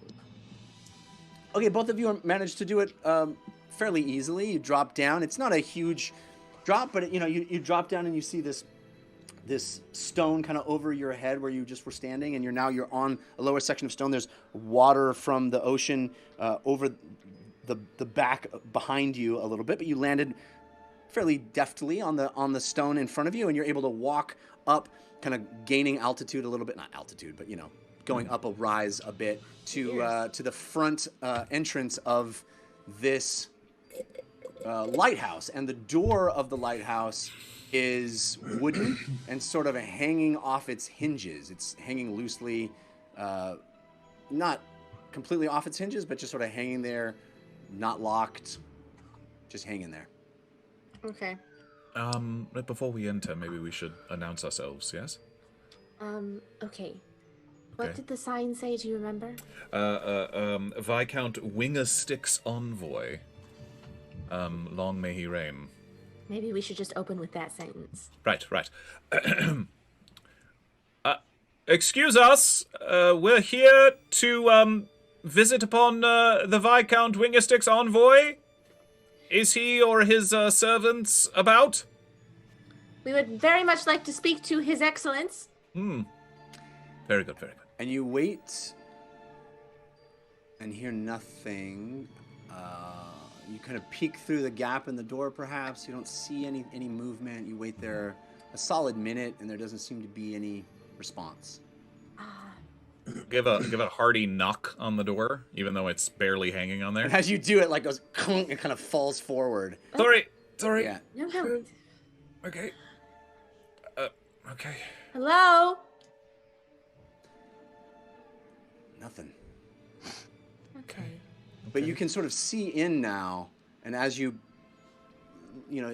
door itself is there's a large gap, and you see a winding staircase that leads up. Okay. Well, that feels daunting, but also the way we're supposed to go. And as you push through the door, you enter into the ground floor of this lighthouse, and there are a number of empty bottles and jugs and debris everywhere. It's filthy. There's rats on the ground. There's grime and dirt and gunk everywhere. There's broken crates. And you look at the spiral staircase heading up, and that's where we're going to jump over to the other team. So Excellent build of tension, Jeffrey. Yes. You're doing such a good job. You really, really Crushing it. You're doing such a good job. Crushing it. they said, split the party. All right, so you guys are, as we rejoin you, the fights are continuing, and it's about to get, as you kind of have found a seat, Loudmouth and Choron have sat down on some seats. Bleachers is a more fancy word than what these are, right? It's just, you're literally under a dock in the mud. You know, it's like, it smells. If you've ever been under a dock, like at the pier or anything, that's what it's like. It's like there's tar on the posts. It stinks. There's like seaweed in places that you can actually see water kind of seeping in from the corners of the room. It's seedy and grimy and wet. But there are some makeshift seats that are built on this second level as sort of stone blocks basically to sit on. And Loudmouth has sat Choron down, Choron who's still in chains looking back and forth. And there are other people in the room who look at Loudmouth and kind of give him a nod and clock Choron. And, there seems to be some deference made to Whitebeard and Whitebeard's men at this point. But it certainly doesn't feel like the most comfortable place you've ever been. Jeff, while we're sitting there, Ugo is going to be looking for Yanti. Okay. Just make sure any sign of Yanti, let me know. Roll a perception check. You have advantage from Lily Dumblebay, countered by Grim Faded. Of course. So I would actually like to see if there's anybody clocking Choron and possibly I don't know how to word this. Keeping too much of an eye on Choron or paying too much attention to him and not enough attention on the fights. I get you. Roll me a perception check. You have advantage from Scully as my homegirl, countered by Lambent Zerker. Okay. 21, Jeff. 21. Ugo, you are being very diligent, looking about the room, looking for Yuan-Ti. You have not spotted any reptiles. You have not spotted. There are a couple of people that are in hoods, and that gives you pause. It gives you the heebie-jeebies. It gives you the, you're not too happy about not being able to see faces and make out the exact details of who it is, but you can't be sure that they're Yuan-Ti. You can't be sure they're not. I will try to keep track of those that seem hooded. Yeah. What did you roll? I'm not doing so hot. I got a 9. I think 9. I think I'm staring at the pits at this point and just totally zoning out. Yeah, Yes. certainly Civ is Speaking of in a mood. Sorry. Go ahead. Speaking of zoning out, I was just going to say if there is an hour short rest available for us while we're waiting, then I'd love to. I don't know if you could get rest in this environment. That's totally fine. That's totally feels fine. a little tense for everybody. I burned that you. I burned that 4th level spell slot in that bar fight, and I was not anticipating we'd have a fight in the same day. That's on me. Well, this is we're getting into evening now, but yeah, there is not. I would say this would be a tough place for anybody to relax, especially Fahima, who is seeing things that she does not want to be seeing. So yeah, okay, yeah. All right, and then at a certain point, Whitebeard rejoins you and sits down heavily next to you, Civ, on the end, and you guys are sort of in a line all together. Civ and Ugo and Fahima and Loudmouth and Choron. Actually, probably would be Choron and then Loudmouth because they wouldn't want him on the end. But you are. It's just kind of a funny scene where I'll just sort of sitting there. I would like to place a bet on the roulettes. Sure. How much? You have 10 gold in your pocket. I'll bet it all. Okay. If I only got 10 on me, then let it ride. Okay. Oh. I'm assuming that's the only one that wanted to actually do that. If I see Civ do it, Ugo goes, here. And he hands the guy 5 and says, whatever that guy's bet on. All right. Just quick question. Why are we participating in the betting? Because it's an opportunity to make money. I'm playing a role. Don't all you the other having- pirates are betting. So Don't you think having a reward from all of this is worth it? Something. I accept Ugo's answer. I don't accept yours. You're going to make money off of the misery of these bullets? Are you kidding me? Yes, because we might need it. I'm You realize astonished. you realize we're dealing with pirates here, right? Keenly aware. At some point, we will probably have to bribe one or two of them, if not get in their good graces. I know we're among or we can just kill them. I know we're among pirates, and I know we're on an island full of pirates. That's exactly why I haven't gone in and tried to burn this place down or release all of the monsters, because it's a systemic problem that needs to be solved some other way. And I would that's remind us not that going to we be are it. near a very large bearded man. Civ, Yes. I don't approve. Would you like me to try and take my bet back? I don't think they're going to let me at this point. No. I tell you what, if I win any money, you can have it. And What? I don't want your dirty fighting money. You can spend it on perhaps buying one of these creatures and then setting it free. Then something good will come out of my wager. I'm sure one of these creatures that's going to be near death or dead is not going to be worth anything to the owner. So you can buy it, try to patch it up, and then do whatever you want with it. I'm pretty sure the bullets are going to be fine. Oh boy. That's nice. I'll take Maybe that. we'll even buy one of the bullets if we make enough money off of our wager. Yeah, all right. And as that conversation comes to a close, you hear that voice rise above the rabble again, and it says, "All right, next up, we have a special treat, freshly captured mini bullets. They're young, they're fresh. They came from the desert with our honored guest, Whitebeard." And you see Whitebeard cross his arms and soak it all in. Everyone's heads turn to Whitebeard and kind of nod to him as he, accepts the role of being the most important person in the room. He soaks it all in, and all of you kind of get residual of that. You're the entourage, right? You're his men, and there's clearly been some word of the morning's activities that has already permeated through this community, and how Whitebeard strolled into town and basically trashed a tavern. And that's a season of Entourage I would actually watch. And the guy continues, "Zing! Versus our reigning champions, Rancid Spitter!" And you see this hideous-looking creature that definitely does have some scarring on it. One eye half closed, but it looks vicious, much larger than the bullets. And it is, again, kind of reptilian in nature, although it does have tufts of fur sort of behind its ears, and it sits hunched over as these bars raise, and you see the bulette, which is, of course, this shelled creature. There's only one of them that comes out.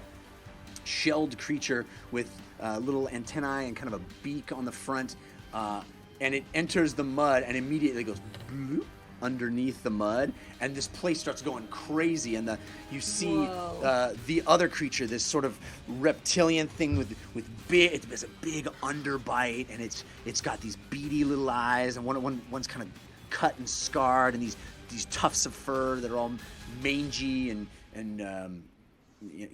filthy. It looks like it's got dried mud in it from weeks of not being cleaned. It starts slapping and scratching at the mud around it, and it leans back, and you see its stomach, kind of a bulbous enlargement happen in its stomach that travels up its throat, and it spits out this mucus that goes and lands on the ground, and it hisses as it hits part of the mud itself, and you see in that spot where it landed, you see the bulette come up, part of its shell actually dissolving from the spit that landed on it, it burning through, and everyone cheering and laughing, and people looking over at Whitebeard and going, ah! And Whitebeard turns to you, Civ, and he goes, just wait. Oh, just wait. And the Bulette goes back under the mud, and you see the spitter turn and slice through mud, and bits of it are being cast up onto the side of the walls of this pit, up onto the stone where you're sitting. People in the front row are kind of getting splattered with it and laughing maniacally. You know, it's a Gallagher concert. And then the Bulette disappears again, and there, you know, it keeps popping up in the back and disappearing again. It's not really doing anything. And then all at once, the spitter does that thing again as its stomach gets large, and it starts, you know, working up another ball of this acidic mucus that it's about to propel through the air. And as it gets to its neck, the Bulette pops out right in front of it and does this massive headbutt right into the neck where that bulbous spit is kind of built up, and it puts its beak right into it, and it pierces its neck, and the mucus itself splatters up onto the creature, and it squeezes and squelches, and the Bulette lands back in the mud and disappears again. And there's a new change in the crowd, everyone cheering and clapping, and some of the people who clearly had been cheering for the rancid spitter stand up and throw their papers to the ground, the proof of their bet, and Whitebeard turns again to Civ, Uggo, Fahima, to Loudmouth beyond all of you, and he says, now it's getting good. And again, the Bulette gone, the spitter, a hole in its neck, tries to create more spit, but it spews out the side onto the ground, searing the mud, sizzling, burning the mud. You hear it, and you smell it in your nose, this awful sensation of burnt, wet dirt. And you can smell it, you can almost taste it in your mouth, and the thing is clearly crippled and having a tough time breathing and moving, but it's not deterred. It's slicing into the ground, slicing at the mud itself, trying to find where the Bulette is hidden. And again, it pops right back up in front of it and headbutts it square in the face, and it knocks it, and the thing seems to land, taking a ton of damage, and the Bulette stands over at a clear hole in the back of its shell where you can see beyond it into the sort of fleshy under area that's a little more vulnerable. And the rancid spitter that had just been hit leaps up and pounces on the back of the Bulette and digs in to the fleshy hole where the shell, and you see bits of flesh and gore kind of pop out of the thing, and Cover my eyes. Bulette starts going back and forth.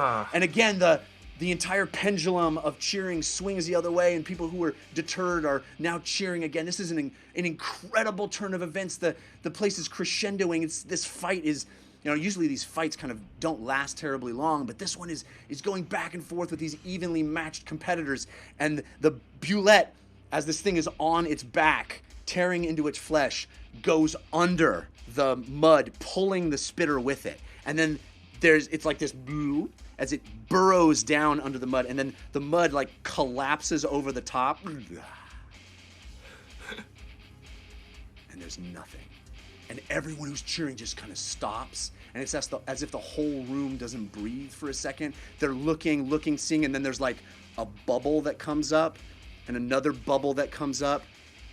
And then the Bulette erupts out of the thing and lands back down, and the carcass of this rancid spitter slides off its back and lies dead, suffocated, and completely destroyed. The place goes bonkers. The Bulette declared the winner, and everyone goes crazy. And Whitebeard smiles and looks at his card where he had wagered quite a large sum, and turns to you and he goes, "Just as it was foretold." He throws it down and stands up and goes off to collect his winnings. That Fahima, was horrible. I thought it was pretty good. That's a fantastic description, Jeff. That was horrible. Civ, you bet on the bullet, right? Yes. Yeah!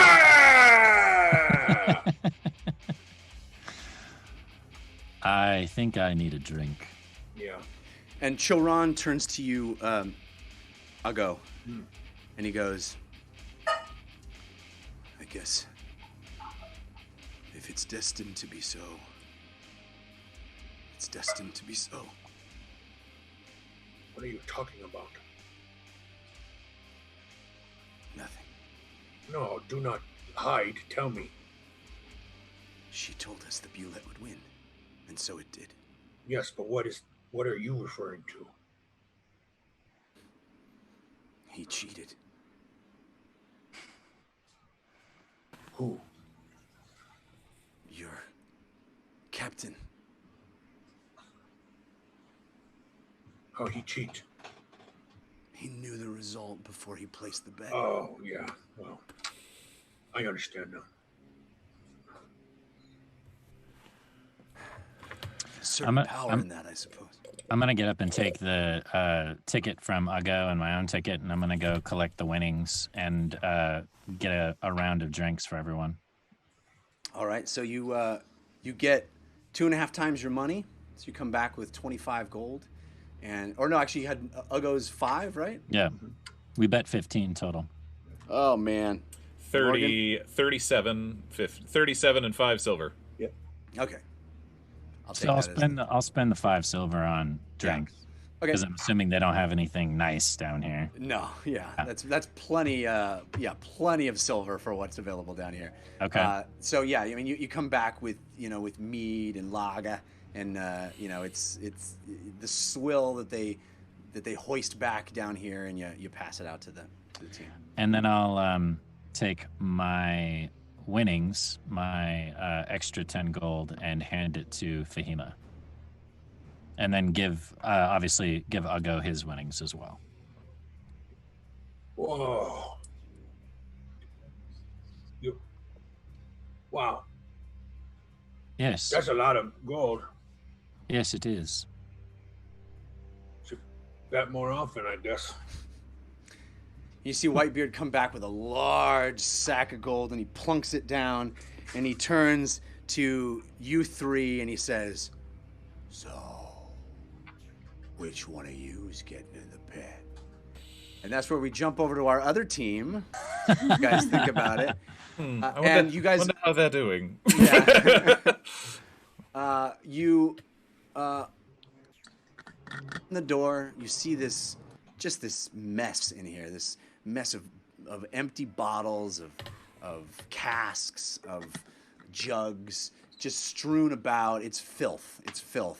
And as you start ascending the spiral staircase, there's not really anything else to do other than go up, right? This is a lighthouse. There's not much else even to do. So you start ascending the staircase, and as you get closer and closer to the top, you start hearing things coming from the inside of the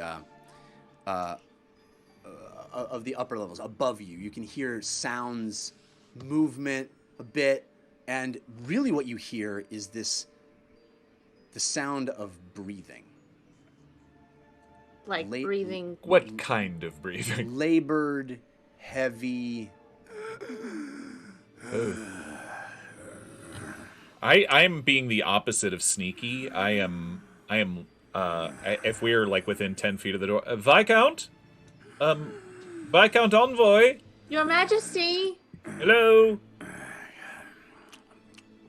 And you make your way up, and that sound of breathing is getting more and more intense. And as you crest the rise into what is you've been walking up the staircase. There's not another floor, but you've been walking up several floors worth of territory. And as you walk in, you arrive into sort of this landing where there's this giant room, and that seems to be the source of where this sound is coming from. And you hear, "Yes, come in. And as you walk through the door into this chamber from this landing area, we'll go to intermission. Yeah. Back up, you will find out who resides at the top of the lighthouse. What's the deal with this Viscount? What is the deal? And we will return back to our other scene and find out who, if any, is going to fight in the pits. But first, I want to thank some of the folks who've been giving us love. Silent D, Angel Devilson, TK421, Will DJ 1217, Civ Vicious, Sir Owl. I wanted to say something else, but Sir Owl, Snake Master 89, Chaotic Brain, who is an amazing artist, and others. Thank you for those. We appreciate you. We appreciate you so much. But we are going to head to intermission, and we will be back in a short time. Airband's going to take care of you, and we'll see you on the flip side. Fear not, Watchers. Our campaign will continue after this brief intermission. Right now, it's time for us to enjoy each other's company. Yes? Good? Wonderful. All right. Yes. It's a very, very good Whitebeard impression, Milo. Please, I'm trying to do the intermission. Just eat your apple and stop. Unbelievable. It's always just... unbelievable. All right. Everyone, how are you? How are we feeling? Is everyone feeling good?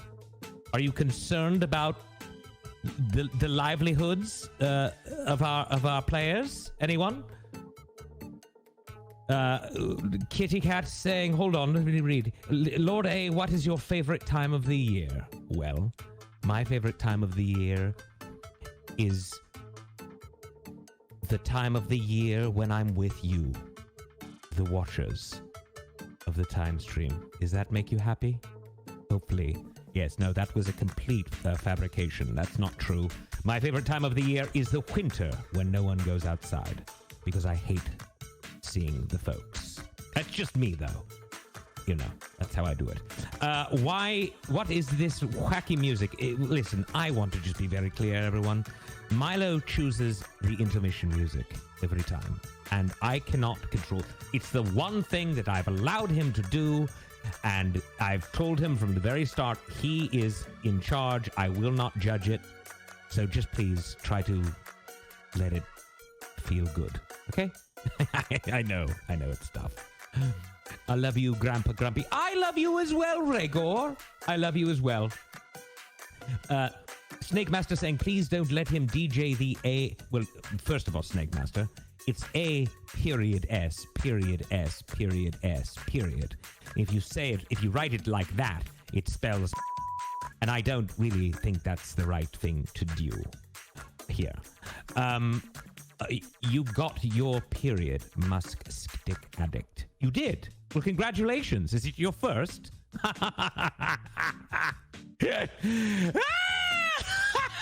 Milo, did you hear my joke? Milo! What are you doing? Why are... Oh, goodness gracious. We're going to have to clean that one up later. Lord A, you are our Lord. Yes, that is true. I am your Lord. Lord Ereban, you could feel all the love in the world by joining the Discord. Yes, John Patrick. I know, and I would love... someone must show me how to get there. That's the issue. I've been looking online, is where I assume one does this, and looking for this thing called Discord. The only thing I can come up with is the following. 1 second. I'll read it out to you right now. It says the following. 1 second. Yes. Aha, here we are. Discord. Ready? Disagreement between people. A prosperous family who showed no signs of discord.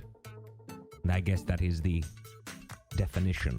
Lack of harmony between notes sounding together. The music faded in Discord. Or a verb, I assume,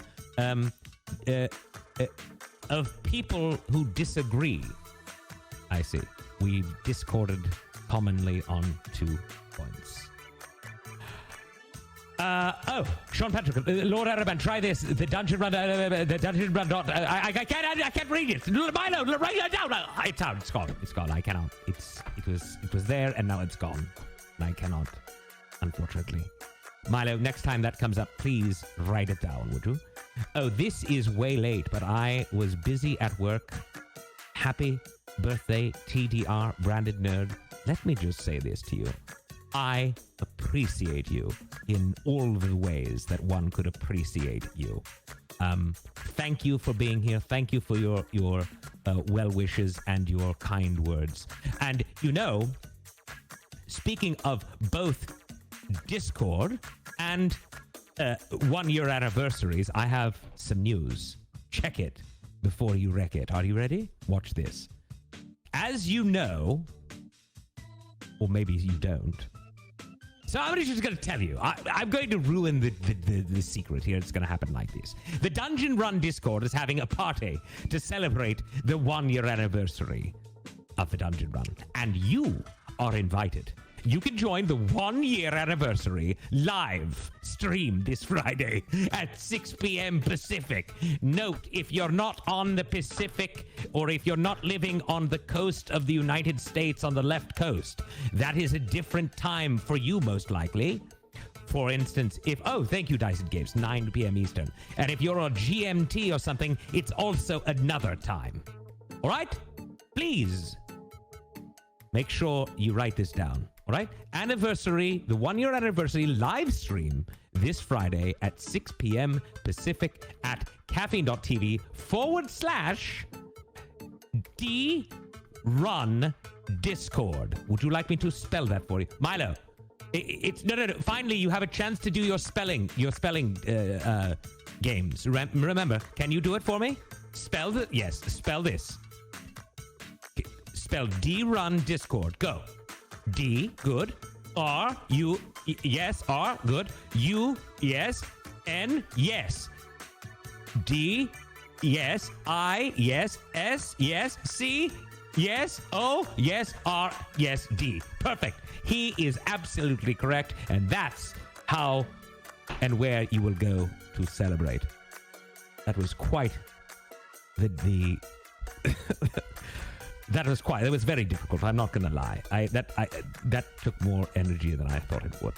Milo is a genius. I know. He's doing his spelling and he's doing fantastic. He's also pointing at that written out on a card. So technically he wasn't really. I mean, listen, he's stupid and it's not a question. He's absolutely stupid. No, he's they say something about the IQ. Forget it being a indicator of intelligence, although some think it is. If I'm not mistaken, if you show up to take the IQ test, you get 40 points or something. Is that correct? Does anyone want to check me on that one, please?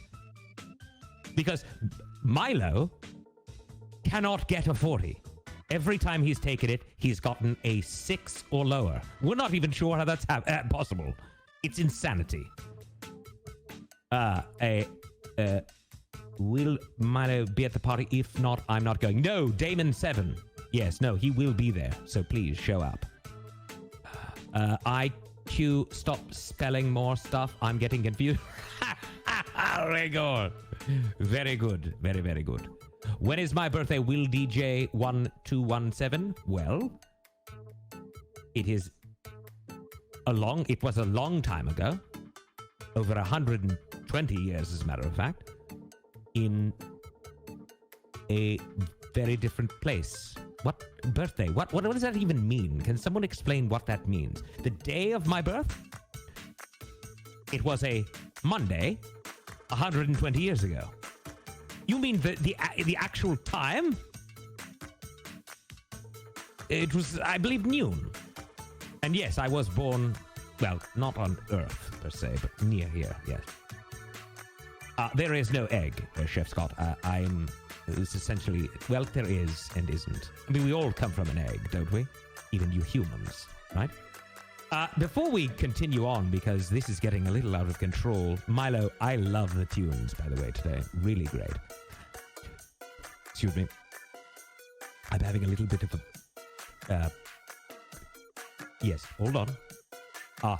Yes, I'm getting ink coming up. Hold on. There it is. An easy swallow. Good. We're done. Sorry, I was having a little bit of a disturbance in my lower extremities. All right, here we go. I'd like to talk about an ink verb. Thank you, Just Jules. That's exactly how we'll describe it in the future. Do you even perceive time the same way we do? Are you looking? Yes, fire verb. That's actually a very good point. No, I don't. I am... I look at all... Let me break it down like this before we continue, because we were going to talk about props, but I'm just going to do this now. I look at you all as sweet, innocent children who have yet to grow your brains. And it's not to say that you're not intelligent to a degree, but you are certainly not on my level. And time really just is a waste of time, if you will. Sweet, innocent morsels. Yes, technically.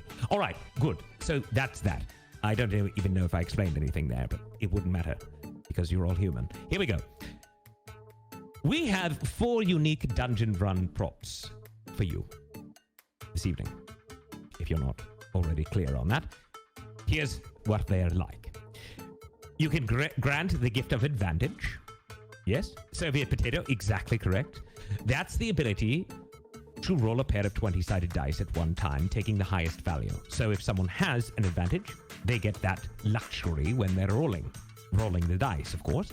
Now, if, per se, your name is, I don't know, what, Grim-Fated, and you are not, in fact, interested in seeing anyone ever use advantage, then you can then give disadvantage, which, if they do have an advantage, counters the advantage, nullifying it.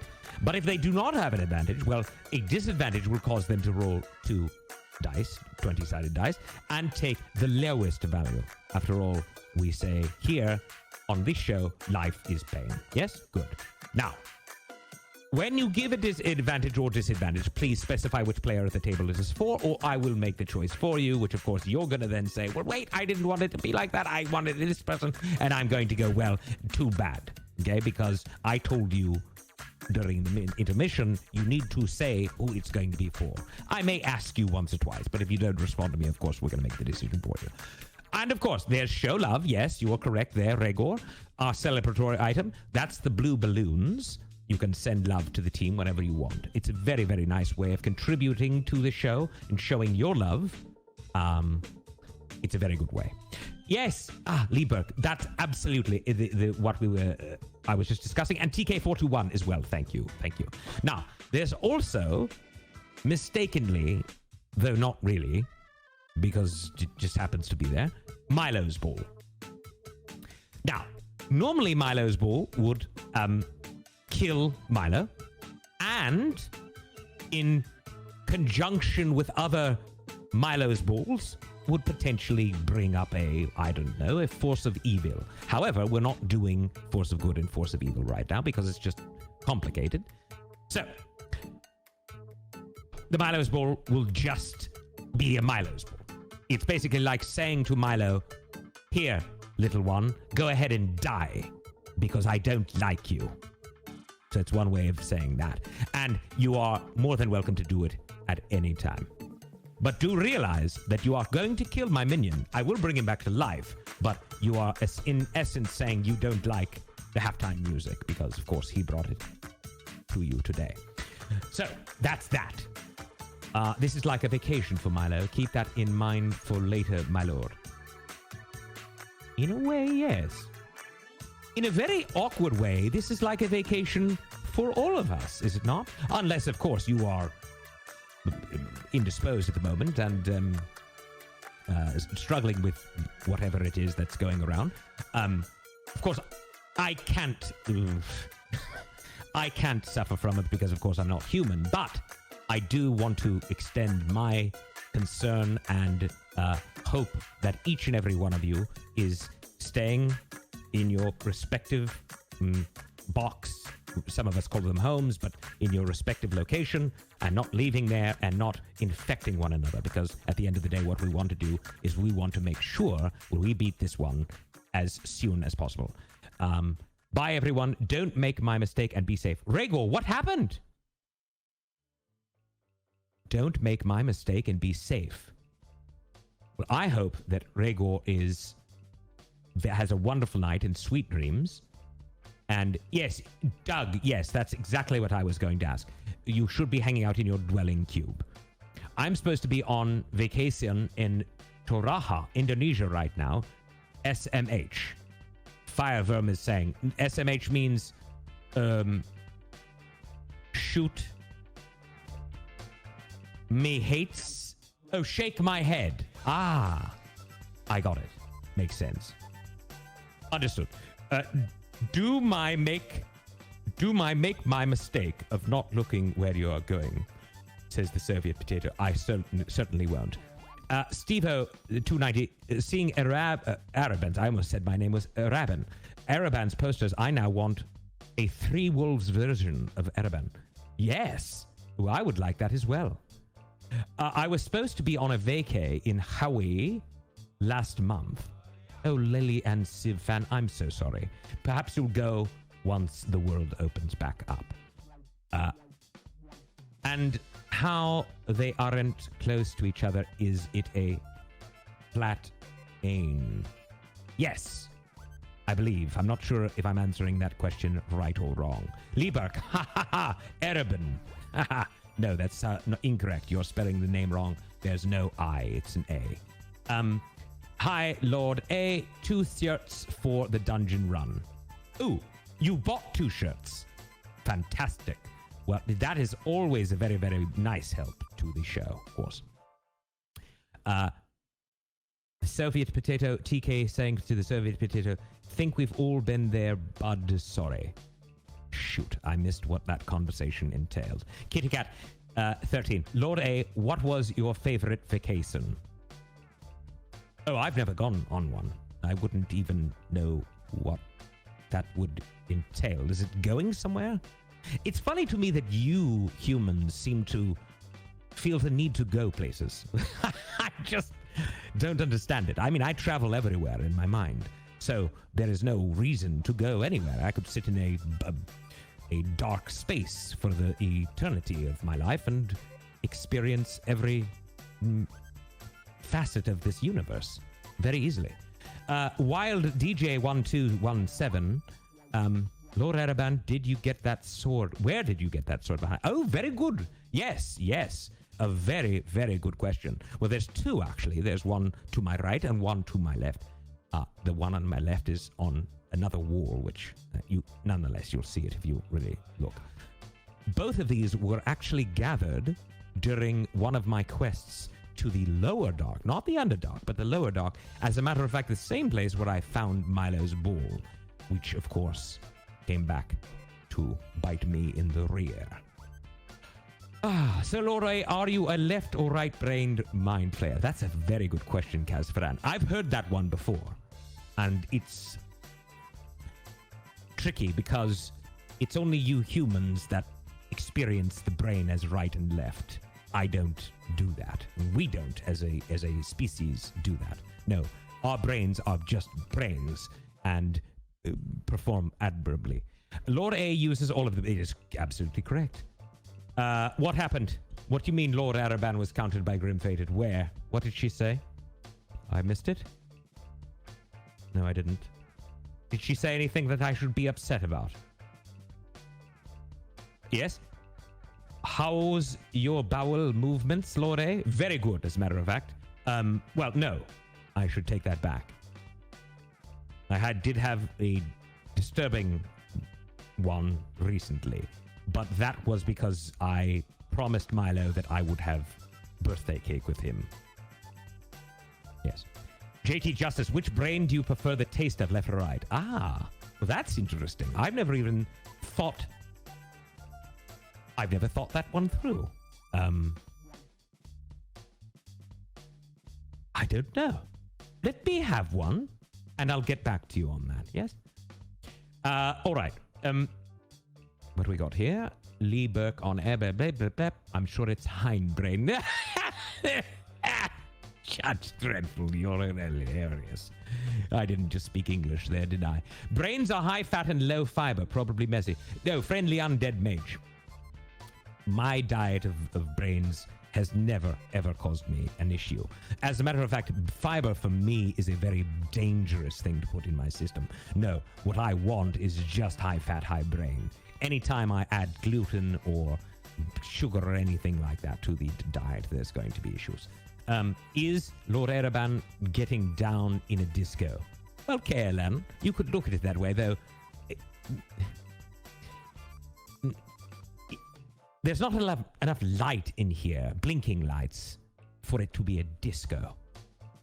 And the music, I wouldn't call this disco music. I would more call this like a fun,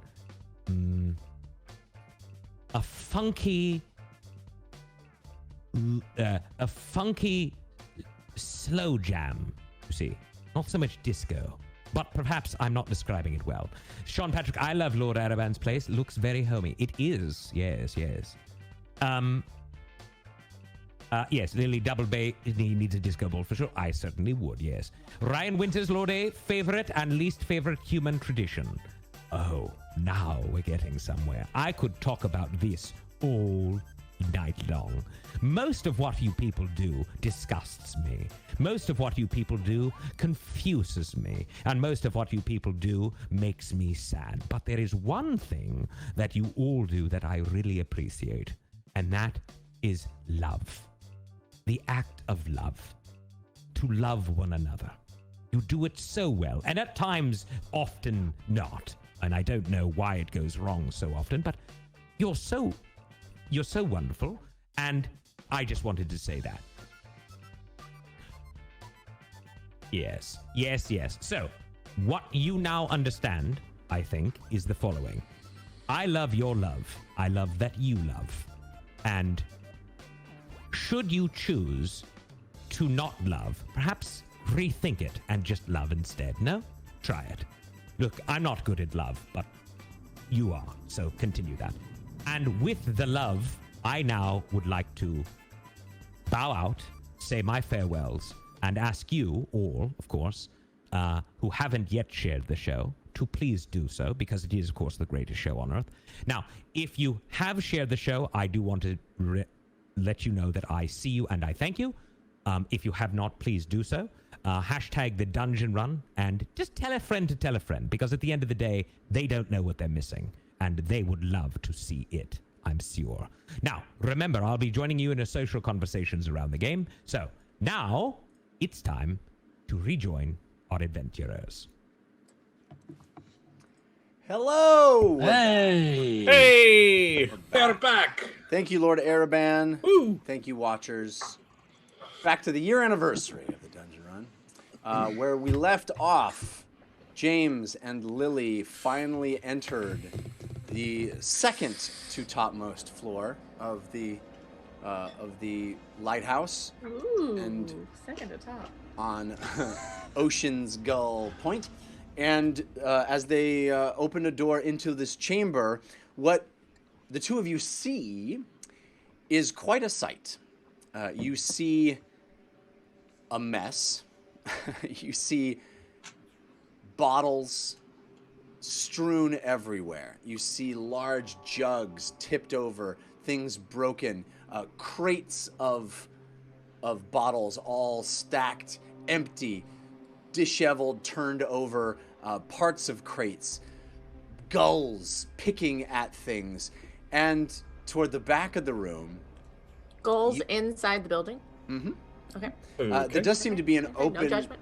Yeah, it does seem to be open windows high up that they clearly could have come in or out of. They also could clearly have walked through the gaping holes in the front door.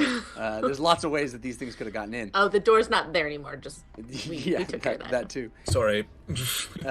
And most notably, what you see is a very odd-looking person sitting in a chair that looks like, if you crossed your eyes, maybe you could think it was a throne, but it really is just a chair, very broken, run down.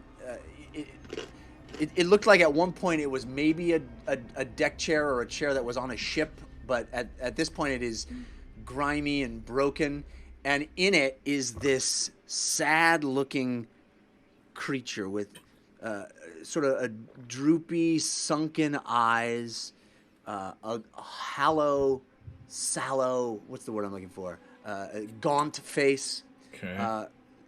bits of flesh gone from it, long, wispy whiskers, hair that is kind of long and falling away, pale, sickly skin, sitting there, long, thin limbs, kind of a distended stomach. So you're saying he's hot. He's quite a sight. And also in the room, there are 2 full skeletons, humanoid, and what look like bones of some other things, perhaps. And this man is sitting there, breathing as you walk through the door.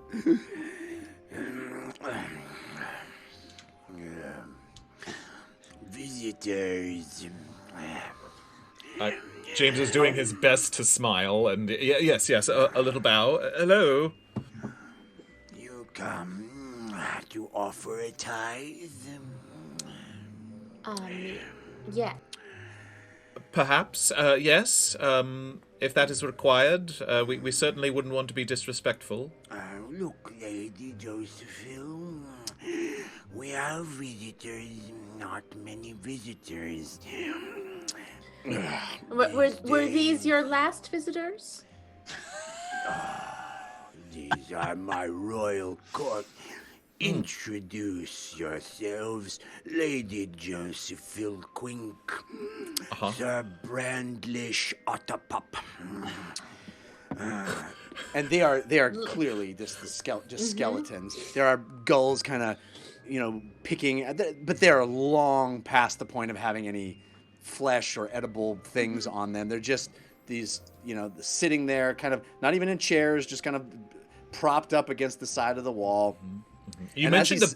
I'm sorry, go ahead. And as he's sitting there, like, a gull, like, lands on his shoulder and starts, like, pecking at the side of his face, like, peeling the skin off his face, and, like, nibbling on it and then flying away. You mentioned bottles. You mentioned a lot of bottles in the room. Yeah.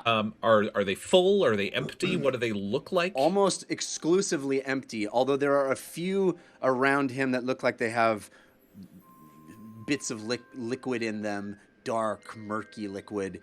And he has lots stacked around himself, mostly empty.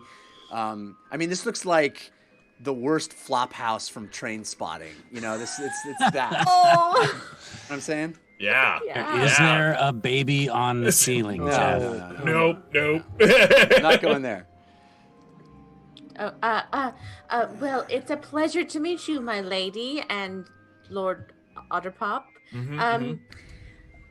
We Sorry, Otterpop just hit me.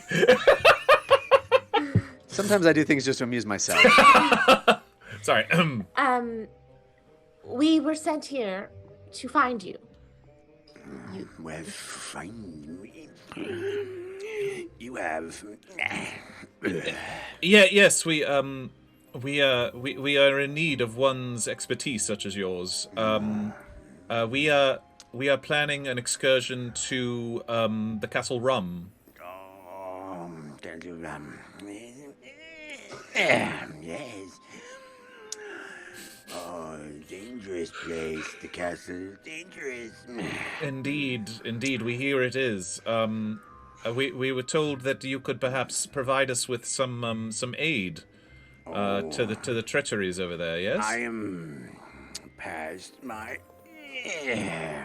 my seafaring days, I prefer to rule here in the comfort of my estate. Of course. Absolutely. That's a beautiful estate. I could see why. We were told that you have access to, or perhaps even invented, a drink that would help us fare better in the castle. A liquor, if you will. Mm-hmm. And as you say liquor, he turns and looks at you and just farts. Just this massive flatulence that erupts from him. Mm-hmm. You want some of my liquor of the dead? Yes, we do. Yes, we do. Yes, comes highly recommended. I have perfected my brew over a long time of experimentation, and I have determined the tastiest variety. Yes. What do you come to offer in return? What you normally require as a payment? Yes.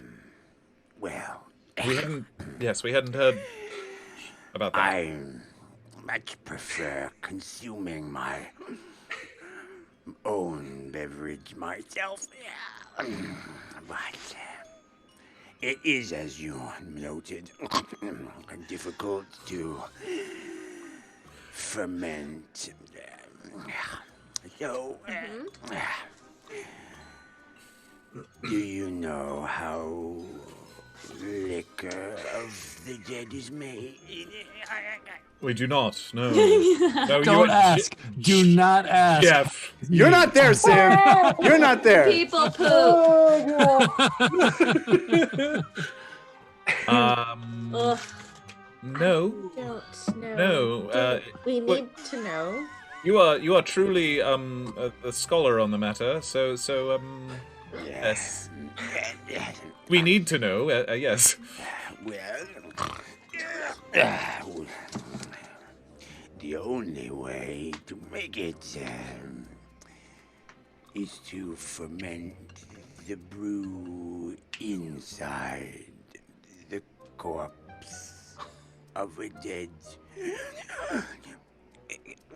creature. Okay. Okay. You And say I okay. have- Ferment the brew. Yes. Okay. Yes. Take some doing.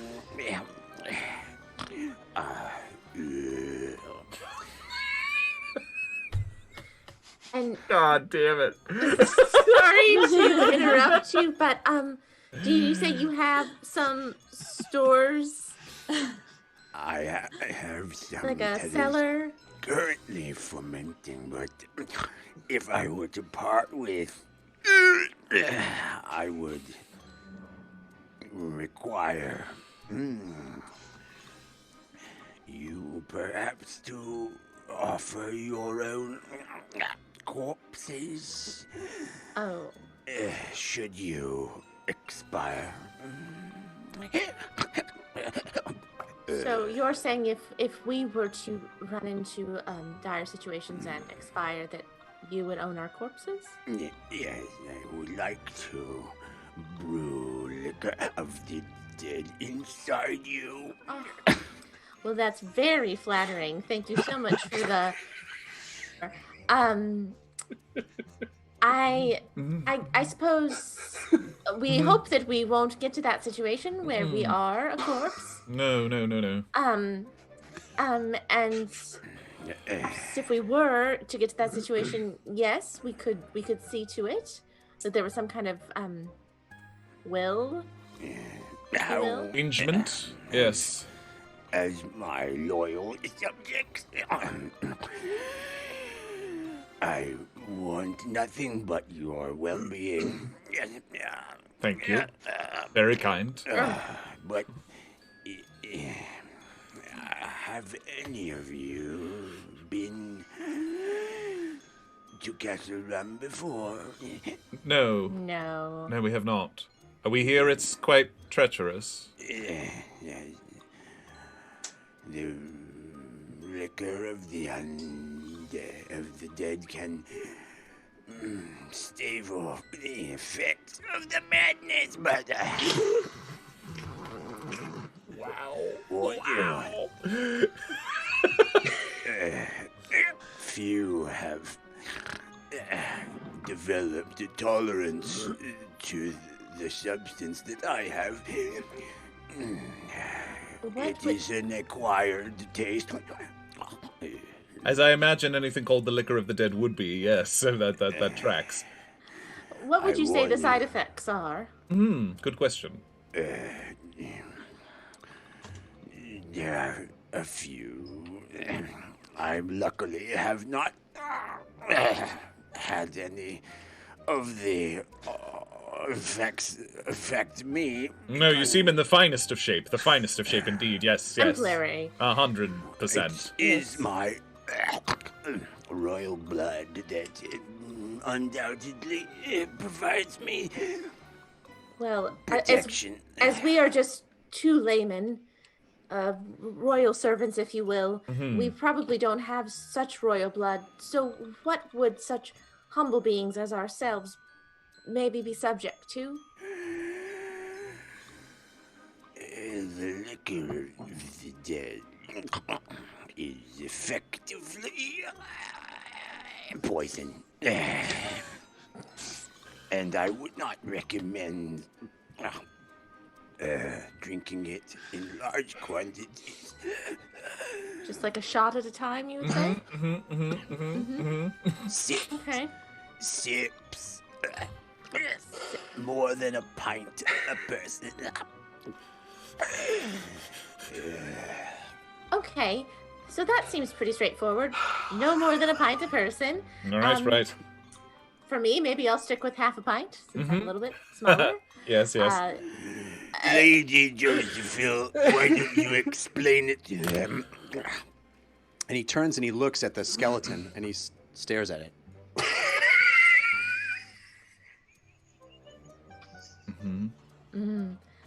Sting. And then he nods. Exactly what I would have said. That makes sense. It all adds up. But Totally. Yeah. Totally. Absolutely. We get that. Perhaps I missed it.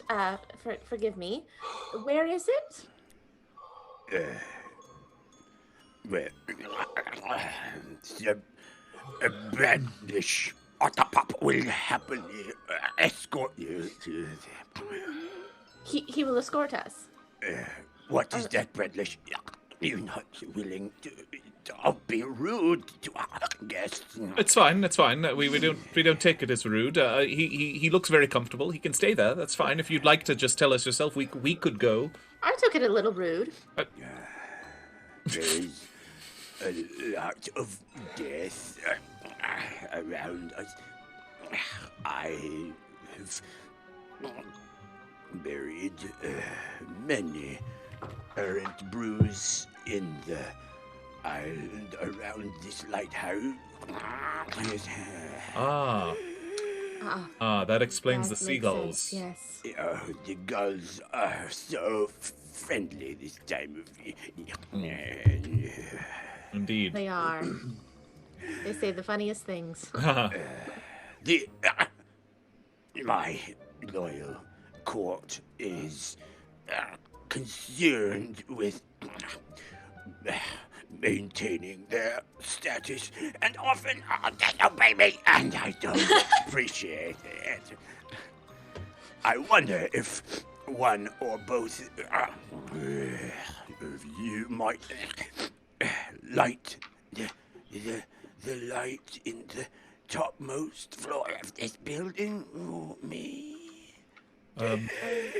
What for? What would it be? What would Chips. The lighthouse in Ocean Gull Point must remain illuminated for passing ships.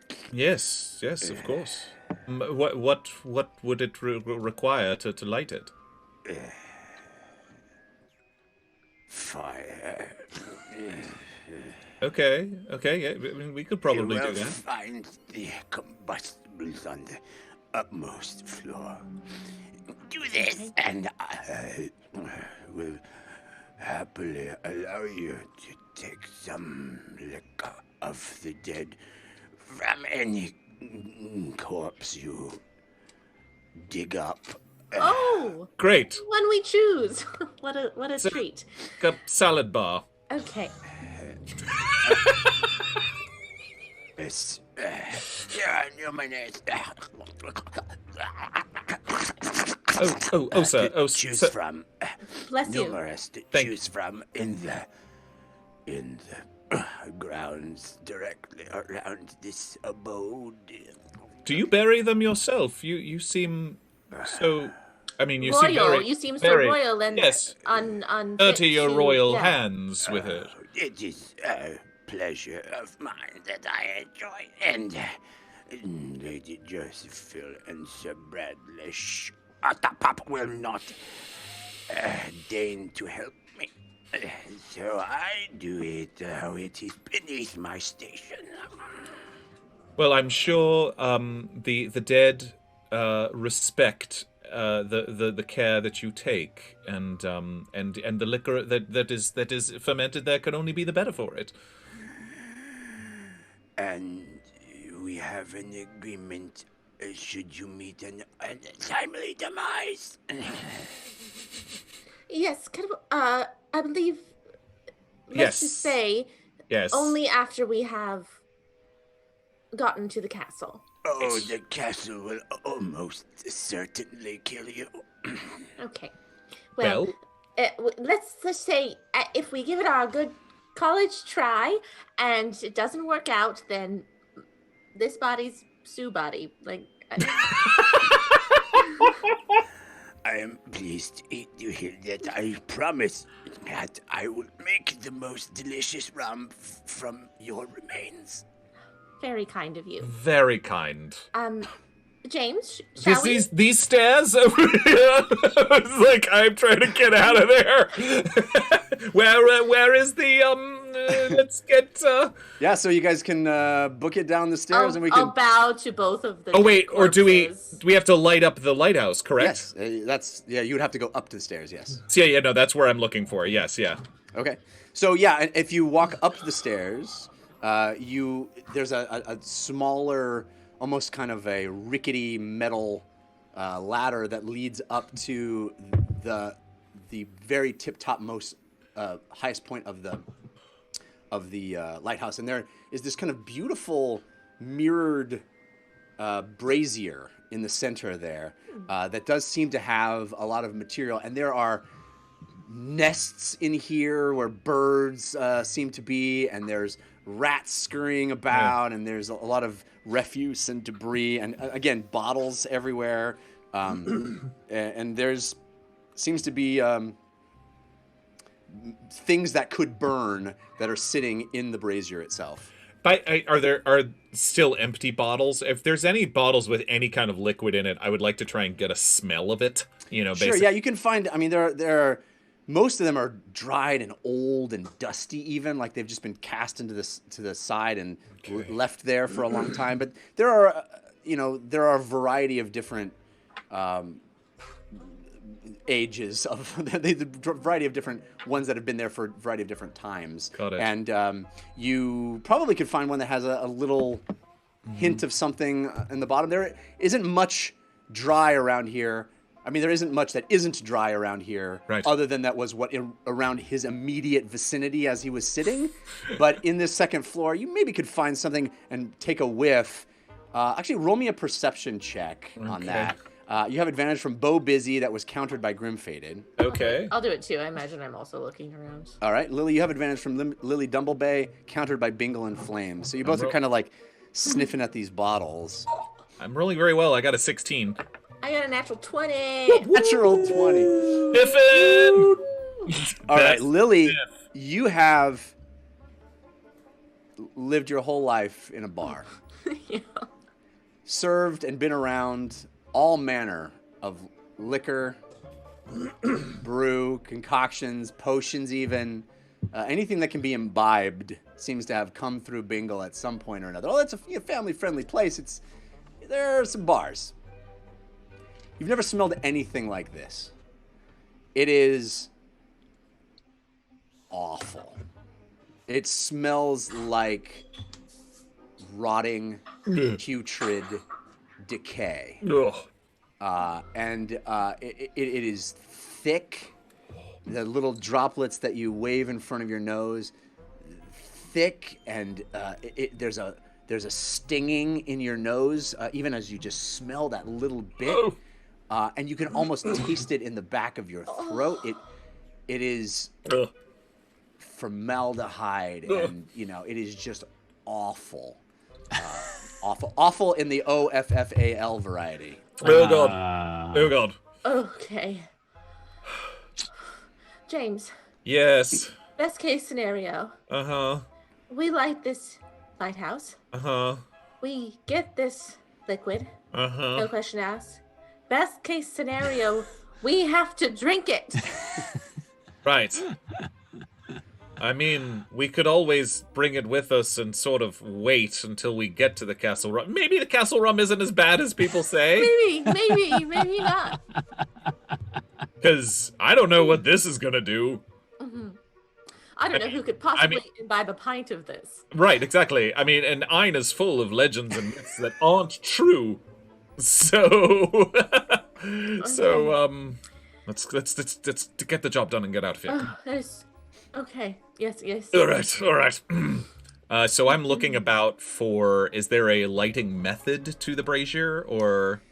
I mean, you could probably strike it if you have even a flint, if you have a survival kit. I don't know if that. Yeah. I think I do. Yeah. You could strike it and probably catch fire of a lot of the refuse and debris in here. And okay. There's stuff piled in the brazier, like broken crates and straw and weird stuff, like an old bird's nest is thrown in there, and like a part of a shirt. It's weird, but you can certainly catch it. Sure. Fire. Right. So yes, kind of. I'll use to step back to make sure it doesn't, and take Lily and I, a few feet away, and then use Digit to take like a flying, take like a bit of a lit nest or something up to kind of be the tinder and light it up. All right, so you strike your flint on this this bit of dried wood and tinder, and your magical arcane hand comes out, snatches it up, delivers it over, and immediately goes whoosh, and this whole room just illuminates with this brilliant bright light. And as the day turns into night, as you're up here, you see out it is dusk turning into night. Wow. This thing just catches fire, and reflecting off of all of the mirrors in this on the sides of this brazier, it is blinding, utterly blinding in this room, completely disorienting, and all of a sudden everything around you is this bright, brilliant light. Wow. Well, that's very effective. Okay. Let's get out of here. Yes. Do we need to check in with him? I assume so. All right. Probably. So roll me a dexterity check. Just real quick, just a straight dexterity check. James, you have advantage from Bingle and Flames, countered by Grim-Fated. Lily, Thanks, you have Bingle and advantage Flames, from Lily Dumblebay, countered by Grim-Fated. Wow. Okay. Why? 16. 13. Both of you manage to feel your way back to the stairway, the little ladder, the little metal ladder. You're completely disoriented and blind, but you manage not to injure yourself climbing down it. Your eyes are kind of stinging from just this incredible amount of light that erupted all around you. But you managed not to hurt yourself. Yes. Probably. I guess I didn't even guess that but it would have to be bright, wouldn't it? Yes. Yeah. Who's going to do it tomorrow? Let's not ask that question. Sorry. I think maybe Sir Otterpop. He looked very dexterous. And as you guys sort of make your way back down the stairs, we're going to switch over to our other group. Woo! You know, I was jealous of what they were doing over there for a while, and then you introduced that NPC, and all of a sudden I was like, I'm very happy with my choices thus far. Viscount Wingerstick's envoy? You're not impressed with Viscount He's a winner. Have you ever seen the movie Weird Science? Oh, I love that movie. Of course. Yeah, I immediately thought of the older brother when he gets turned into the giant, like... the toad. Yeah. With like, I was thinking of Bill Paxton. Yeah. Bill Paxton. Vladimir Harkonnen from Dune. Oh, Yeah. God. A movie called. Yeah. Have you ever seen a movie called Nothing to Lose with Dan Aykroyd? Yes. Oh, Nothing But Trouble. Nothing but trouble. Nothing but Yeah, sorry, trouble. Nothing but Yes. Trouble. Nice. Anyway, I haven't seen any of those movies. Don't watch Nothing But Trouble. All of them. Watch all of them. Watch Weird Science, though. Watch Weird Science. Don't watch I don't Nothing know But if that really aged very well. It did not. It did not, which is why I want her to watch it. But I did paint a very vivid mental picture of this man in my mind. Good. Nice. Okay, so the three of you have been asked by Whitebeard if you're going to fight. I look over at Fahima. To what end, sir? I mean, I think the implication here is certainly Civ implied that he wanted to get in Whitebeard's good graces, and the straight answer right before we switched away from you guys was, hey, if you want to get in my good graces, fight, and also we could all make some more money if you want to fight. You know, I think that's not unclear to Fahima. What's going on here is, hey, you want to be my most trusted group of people? You want to have my attention? You want to be my first mate, as Civ implied? Then if you want to be my first mate, let's see what you're made of.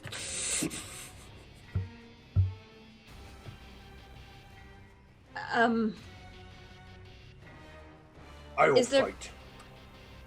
Ah, that's what I like to hear. One of you's got some backbone. And he turns to Loudmouth and he goes, "Make it happen." And Loudmouth goes, "Of course I will, sir. I'm happy to do exactly what you ask. You don't I get have to up tell and me I leave. twice." What? I get up and leave. Okay. Where do you leave to? I'm just going out to outside of the arena. Okay. I don't want to be there. So you would walk back through that tunnel that you entered through, and are you lingering in the tunnel, or are you walking all the way back out to the entrance of the building? I'll actually go and try to find the person who might be in charge of wrangling the creatures once they're out of the fight. Once they're out of the fight. Well, that would certainly Yeah. still be in the room proper, right? In the pit proper. But yeah, you could certainly go to the back and kind of try to observe how the animals, the creatures are being pulled back out and through the tunnels. You know, they kind of put these long sticks with hooks on the end that cinch around the animals' necks, and they wrangle them and pull them back through the holes that the bars lift up. They pull them back through those holes. The bars come back down, and they seem to be hauled away into some unseen location. And you can sort of see that in the back of the room, that's where a lot of that business is done. A lot of that business takes place. Meanwhile, Loudmouth has gone up and indicated to the organizers that you see him turn and point. He's talking that guy's ear off, obviously. And there's a guy who looks over at you, Uggo, and looks back at Loudmouth and nods and smiles. You know, this big orc's gonna fight in the pit, and he, does this kind of thing and writes something down. And there seems to be a lot of activity. It's kind of reorganizing the fight order. Uggo kind of leans over to Civ and says, "I thought everyone was gonna fight. I didn't realize I was going alone." Yes, I think Fahima is vehemently against this. Well, now I'm a little worried.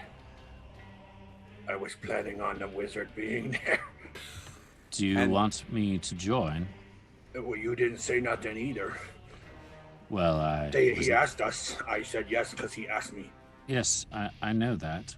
This is why we need plans before we do things. I know, my friend. I know. As you guys are talking, Whitebeard kind of leans over to you, Civ, and past you and looks at Ugo, and he says, So, how confident are you? How much am I? and he pulls this big sack that he just won from the Boulettes. How much am I wagering on the cell sword with the apparatus?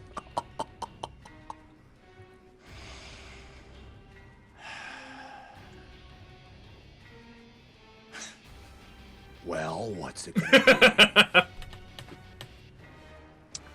Wager all of it. All of it. I'll go kind of. Okay. I like your style, Tabaxi. Orc, you better be as strong in here as you were in that tavern. You will one day know how strong I am. I hope that day is today. If not today, definitely one day. And you see all of this activity starting, and someone comes and, with loudmouth comes and takes you, Ugo, escorts you around the back and down. And Fahima, as you're in the back of the room, you watch as Ugo passes you with this halfling and this other sort of human-looking character, and they're escorting Ugo, and you clock where he's going and how he's kind of winding around. And there's seems to be a very nondescript door, a very almost a hidden door in the back that leads to an antechamber. And Ugo, as you go through that, you get in the back behind the seedy underbelly of all this, and there's a series of pens and holding chambers and all kinds of wild-looking things there, and people, combatants, like stretching and getting ready and preparing themselves for the battle. And Jeff, as I pass Fahima, as Ugo passes Fahima, he kind of is making Fahima, watch me. Wait. And then I'm angrily staring him down because he made a Ugo decision. Seems confused. He made a decision without consulting, and as far as she was concerned, it was left up to her. She can't stand this anymore. Yeah, Ugo is very confused. He seems confused when she's staring at him angrily. Do I see all of this, Jeff? What's that? Do I see all of this? I mean, you're still seated in the bleachers next to Whitebeard and Choran. Yeah. And Loudmouth actually returns to you and sits back down, and he's like, "What the hell? I hope your friend can do it what he says you can do, because if Whitebeard loses all that money, I'm sure he's not going to be too pleased with all of us, including myself. And myself is the person I'm most excited to make sure stays alive, if you know what I mean." No offense, my friend, but if he succeeds, you're probably out of a job. Well, but I've... Oh. And he kind of shuts him up for the first time in a long time. And so, Ugo, you're brought around and you stand in this holding area, this small little room is the wrong word, but like pen. It's a pen. It's like where you would keep a bull before a rodeo, right? It's a cage, but not really a cage. It's more a pen than anything else. And you're ushered into this section where there are these bars ahead of you, and you can see through the bars into where the mud is thick and heavy. Your feet are already wet and muddy from this process of being down here it's really on the sea level. You're at sea level completely. I mean, it's soggy, and you're stamping through puddles of mud and seawater, and you stand there, and you hear that voice return, and it says, "A very special combatant, an orc from Whitebeard's own crew is next up against the one, the only Elry, and the whole place goes bonkers for this Elry character. And Ugo, you're standing there. It's kind of dark where you are. You see out. There's a lot of light from torches in the center there, where all the mud is, and you can't quite see through into the opposing cage on the other side.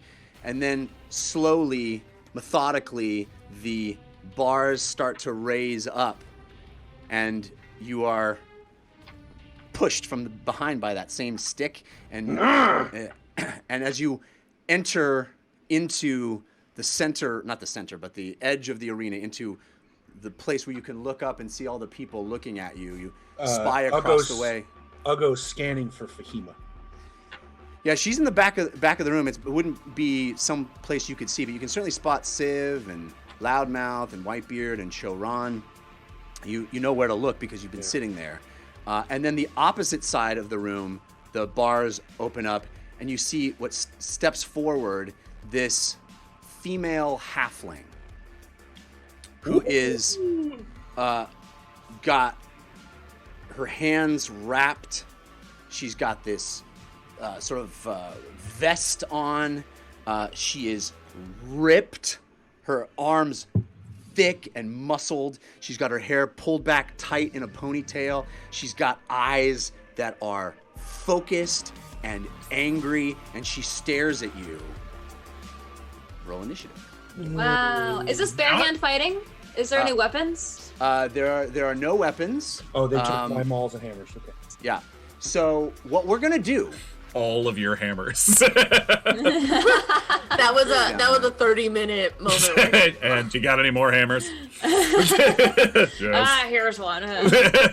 Pulls out of his What I'm gonna butt. do, ladies and gentlemen, is for the first time, we are going to go into a fight inside the map room. So, I need all of you to open up your Map room. video and see the reveal What? new map room. Wow. What the frack is this?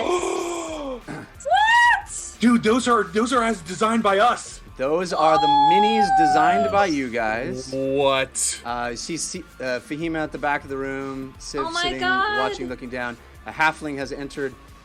Maybe we can zoom in and see some close-ups of the characters just before we even get started. Are you kidding? Did you move me there, Jeff, when I said I was over there? Yeah. Oh, I didn't do it. So there's Ugo With the auctioneer? with his and his maul. There's Fahima at the back of the room, looking on in disdain. Holy crap. There is a Civ sitting up on the rafters with Whitebeard and Choran and Loudmouth. And this is the Mud Pit. So cool. Can we take one more look around the map room? Pull back wide. Oh, you'll get plenty of opportunities as we do this fight. So Ugo, what was your... I'm sorry, Initiative. did I have Oh, pardon me. Yes, you do. You have advantage from Don't Hate Fahima that was countered by Lambent Zerker. Oh, all right. I need some popcorn. I also want to say we have love from Hazimus, Who Else Elliot, Dyson Capes, Woodster74, Braba, Scoundrel Lovejoy, and others. Thank you so much for those balloons. We appreciate it. I also want to say thank you to the production team. Yeah. John and David and all the folks, Alex. And Incredible. Bernardo, and Incredible. Are you kidding everybody me? who made this happen. Awesome. We're trying something new, so we're gonna see how it's gonna go. Amanda, the Camera Queen, is also helping make this possible. So, Ugo, what did you get? Yeah. So, question: do I have my armor on? I still have my. I'm gonna say yes. You do have your armor on. Okay, Yes. Okay. My initiative is a 23. I was expecting like a bugbear or something. The fact that it's like a female halfling is Makes me a fascinating. little easier to fight now. Feel less about hurting Fahima's feelings. Wait, what about my feelings? Well, it's not an animal, so you don't care about it. Oh, yeah. Wait a minute. I do care less about it. All right. So I need to roll. Let's see. Yeah, if Ugo was fighting a monster, this would be way different. His approach would be different She too. rolled very badly. Yeah. Okay. So you said 23? Okay, so you go first, Ugo. All right. And this is where you're standing. Obviously, we're looking right at it. You're on one end of this very small pit. Mud at your feet. It counts as difficult terrain for you. Okay. But I don't think you have to worry about that. It's a very small area. But it's certainly, you are sludging through it, trudging through it. Any of those rhymes you want to use? Fine. Sludging, trudging. You know, the crowd is, you feel them anticipate. There's bets being taken all around you. People are looking at how small she is, how big you are. You stand there menacingly. But she's famous, right? Like, they made it sound like she's certainly before. known here, yeah. I don't know if it's not exactly like her.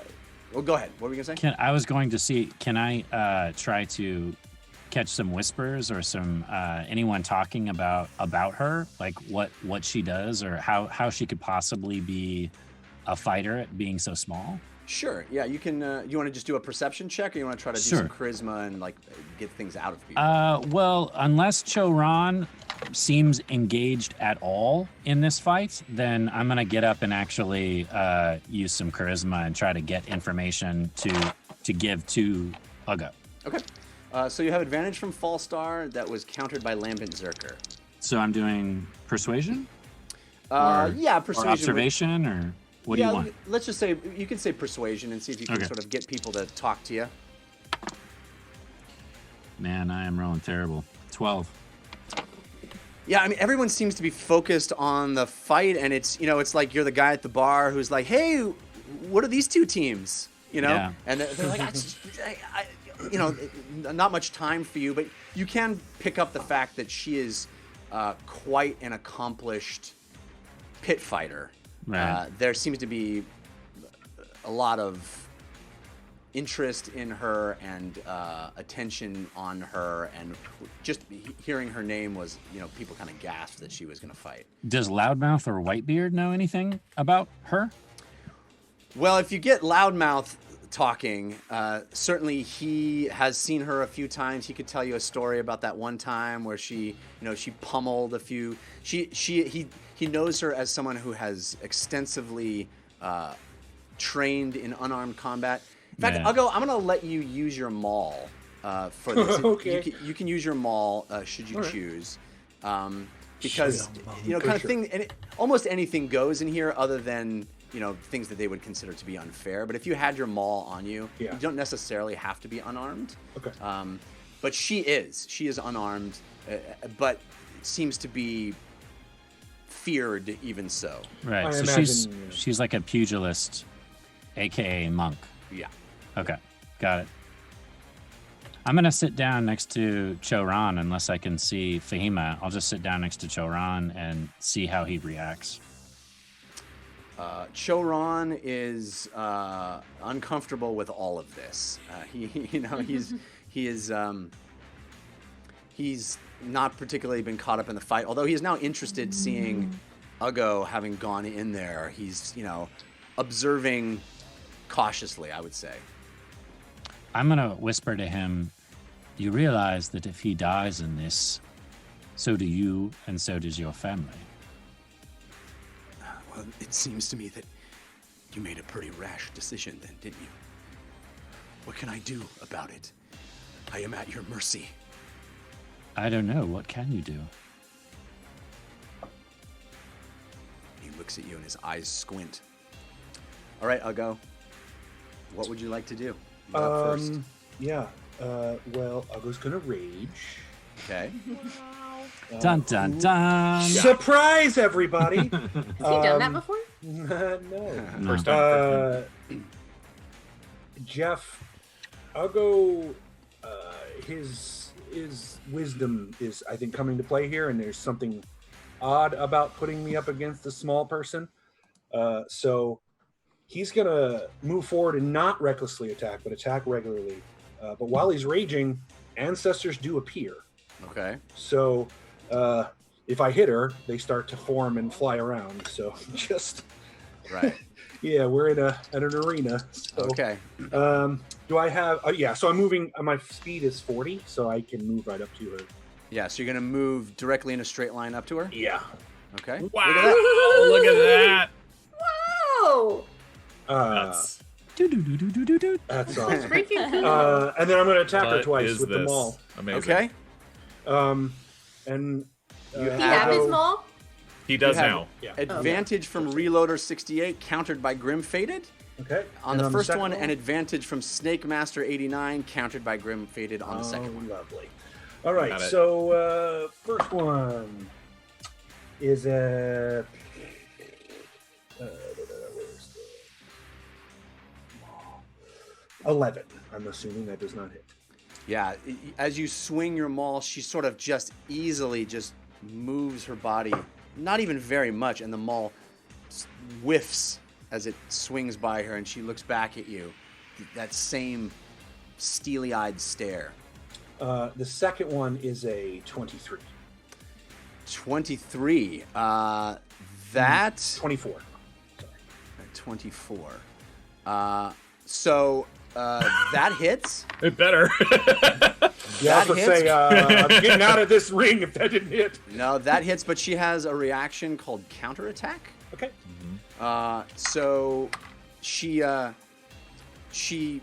takes that blow and immediately strikes back. So roll your damage.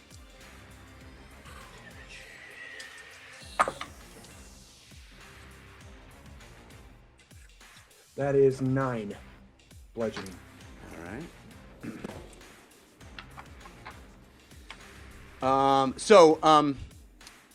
You swing the first time. She steps to the side. The maul goes by, doing nothing. She steps back, and you continue that movement with the maul again, and it clocks her in the face. But she takes that. The whole crowd goes, ooh! This big shock as this massive weapon smacks this small halfling in the face, but she kind of takes that impact, and it lands, it hurts, but she turns and spins 360 degrees and then smacks you with a chop in your neck, which is a 21 to hit. So that is...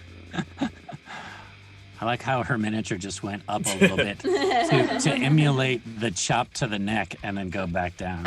Judo chop. That is a... Oh, very bad roll.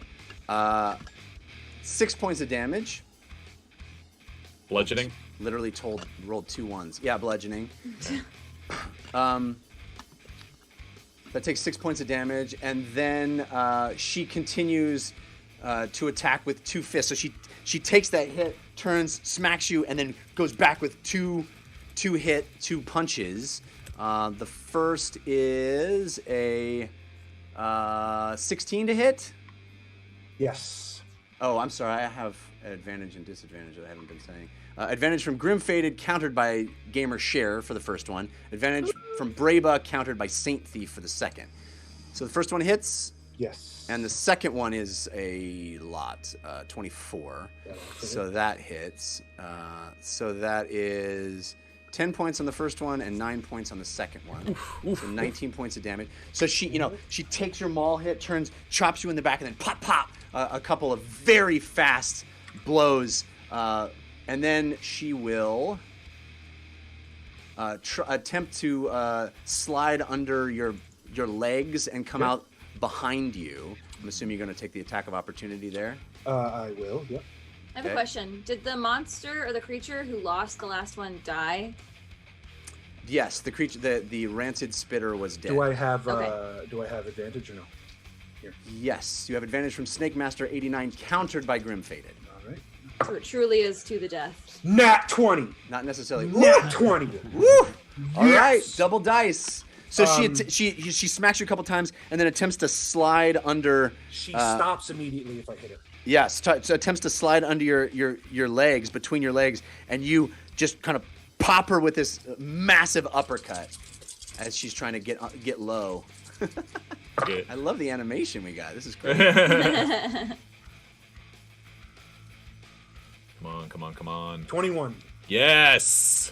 21 is your to hit, or is that the damage? No, that's the nat 20 was the hit. Oh, right. Damage Ooh, was 21 double points dice. of damage. Yeah, 21 Woof. points of damage. So and Ugo says, "You will die this day." Oof. And the crowd erupts when they hear you shout that. You know, she was sort of being cocky and smacking you and punching you around and trying to do a flourish by just slipping underneath this big orc, and you caught her and rocked her really hard. You see her shake it off and look at you, realizing that she had underestimated her opponent. So now it's your turn. And I imagine that all of the ancestors screamed at the same time. Yes. Yes. It is almost drowned out in this just crowd is erupting. I mean, you thought that the crowd had gotten into the Bulette fight, but now I mean, people are standing up. Even Whitebeard is cheering. Oh, well done, orc! And you know, it is like it is pandemonium in here. People are just super into this fight. And as Ugo attacks twice again, he says, "I will let you choose. I will crush your head or drown you." Do I have advantage or no? Audience loves that. You have advantage from the Carson, countered by Grim-Fated. Okay. The attack is 21. Is the first. 21. She can't avoid that. Yeah, that's a hit. Second attack is less than that, way less than that.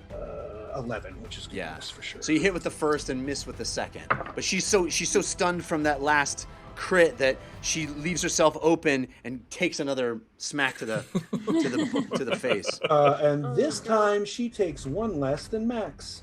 Yeah, dang. 11 plus 5, so 16 more damage. 16. Wow. All right, she's already taken 46 points of damage. Yes. Crazy. All right, so she is angered and sidesteps you, moves diagonally, sidesteps you, and then goes in and does a stunning blow, attempts a stunning blow to your side. That is, Con check, yeah. I have advantage from Grim-Fated, countered by Lily Dumblebay. That is a 15? That hits. Ooh! Yeah, my AC's not high. Okay, so that is... Ooh. She starts doing monk stuff. This could get ugly. I've been doing barbarian stuff. Yeah. 14 points of damage, and you have to roll a con save. Do I have advantage or no? You have advantage from Angel Devil Son, countered by Lambent Zerker. 18? What is it? 18 con? 18 con save? Yeah, you save. So you get popped in your side, and it stings, and you almost kind of are almost stunned, but you look up and you shake it off, angry and you're still raging, obviously. So she is sort of to the side of you at this point, as we can see. What would you like to do? Hold on, Jeff. Did she move? She stepped diagonally. I don't think she can move. Oh, she can't even do that? Let me check. She's still engaged with you. I thought she can't leave your... Oh, it's rest of the turn. Yeah, rest of the turn. Oh. So her 0 becomes for the rest of the turn, which is my turn. No, okay. Round. Okay. So then my turn, yeah? Yes. Okay. I'll go just screams in anger and attacks twice again. I thought that was it. He just screams. He just screams. I'll go cries like a baby. You told me advantage, yes? No? You have advantage from Thalan Varmir? Varmir? We've heard that name before. Okay, sorry. Countered by Lambent Zerker. That's for the first one. Does a 20 for the first one? The 20 will hit, but she's going to do an acrobatics check against you. Okay. So roll an acrobatics check. You have advantage from Cold Candor. Can I use athletics instead? No, it says acrobatics check. It's an opposed acrobatics check. Okay. Do I have advantage or no? You have advantage from Cold Candor. I have advantage from Grim-Fated, but it was countered by Lily Dumblebay. Straight advantage. And I roll. What is my acrobatics?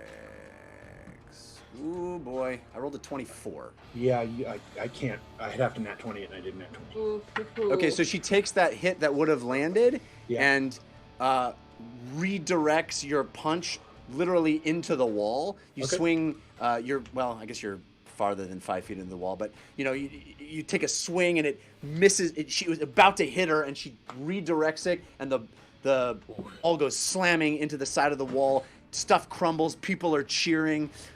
She's to the side of you and trying to avoid everything. You have a second attack though still, right? I missed. It's in the second attack. Okay, so she redirected that attack. Okay. And now she is going to attempt. She's gonna punch you twice again.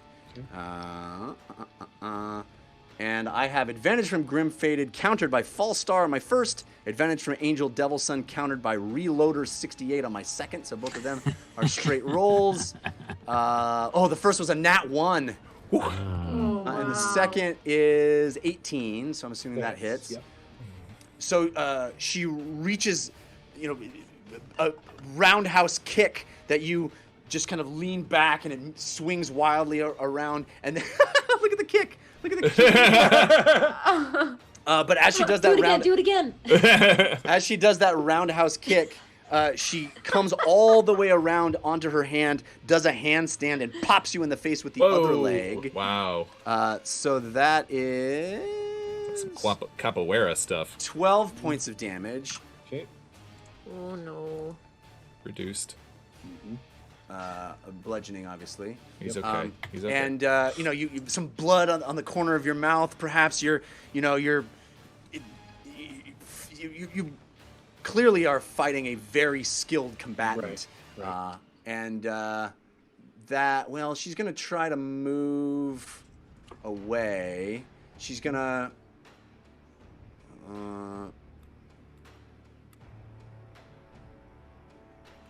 Yeah, she's gonna try to disengage with you and move away. She doesn't get to. I'm Sentinel. Oh yeah, that's right. I still all right, get she'll attacked. all right, yeah, she'll stay there. Well, she wouldn't have known that, Jeff. Well, but yeah, that's true. I'll make her try to move away and see if you can hit her. Right. You can use your reaction. Thank you. Yeah. Advantage or no? You have advantage from Dresden Dark, countered by Grim Fated. I appreciate all of you. 24. That hits. And then damage. 7. 7 points of damage? Yep. Okay. Finish her. Finish her. At this point, how does she look, I'm Jeff? surprised. She is very badly damaged. She's bloodied and you see a bruise forming on her face. I mean, she's this small, compact, powerful-looking woman, but she is clearly taken a lot of damage from you. Angry, still unwilling, unrelenting, but the crowd sees that she seems to have been rocked a few times, can't get away from you, can't attempting to move. She's done some flashy moves, but she can't seem to get away and move around the arena as she's used to. She usually is bouncing off the walls, flipping around, and doing a lot of things. She can't seem to do that with you.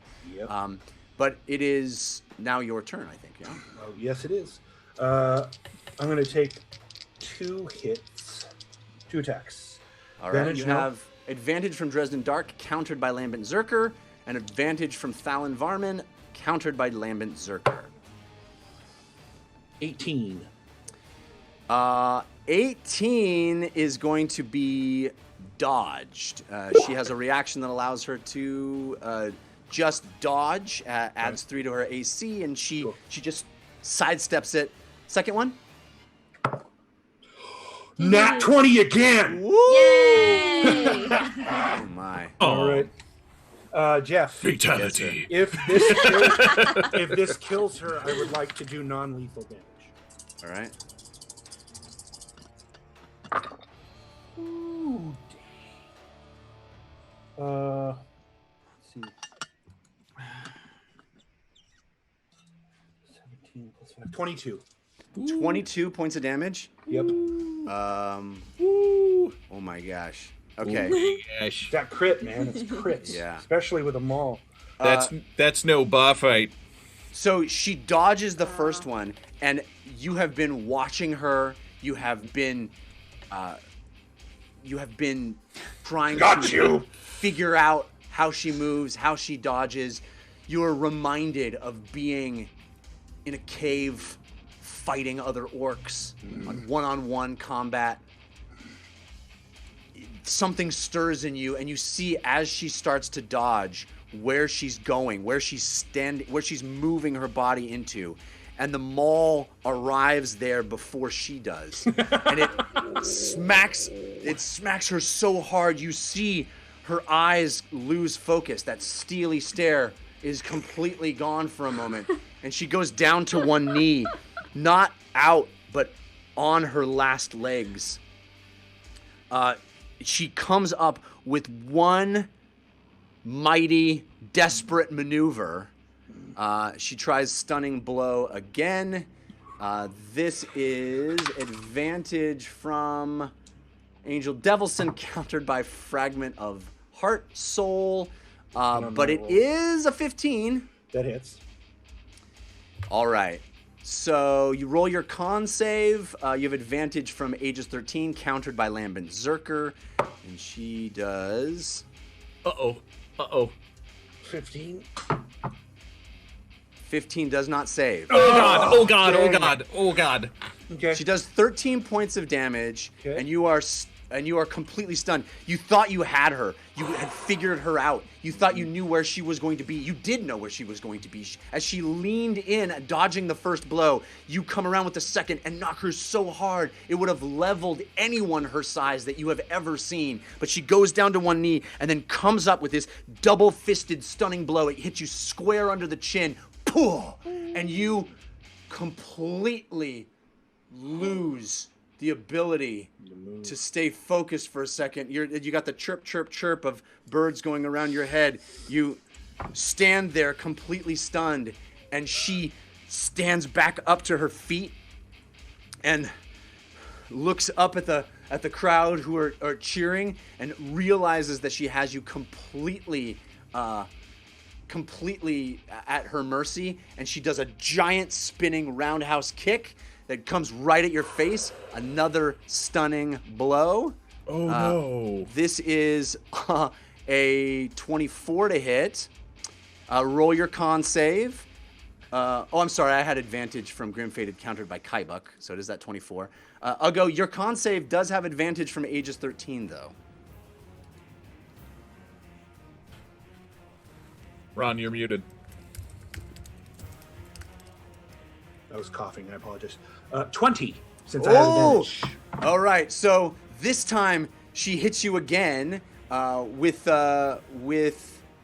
14 points of damage, but you break out of the stunned effect. She can't seem to chain the stuns together. You shake the cobwebs from your head, and you look at her ready to attack one last time. The whole place is on their feet.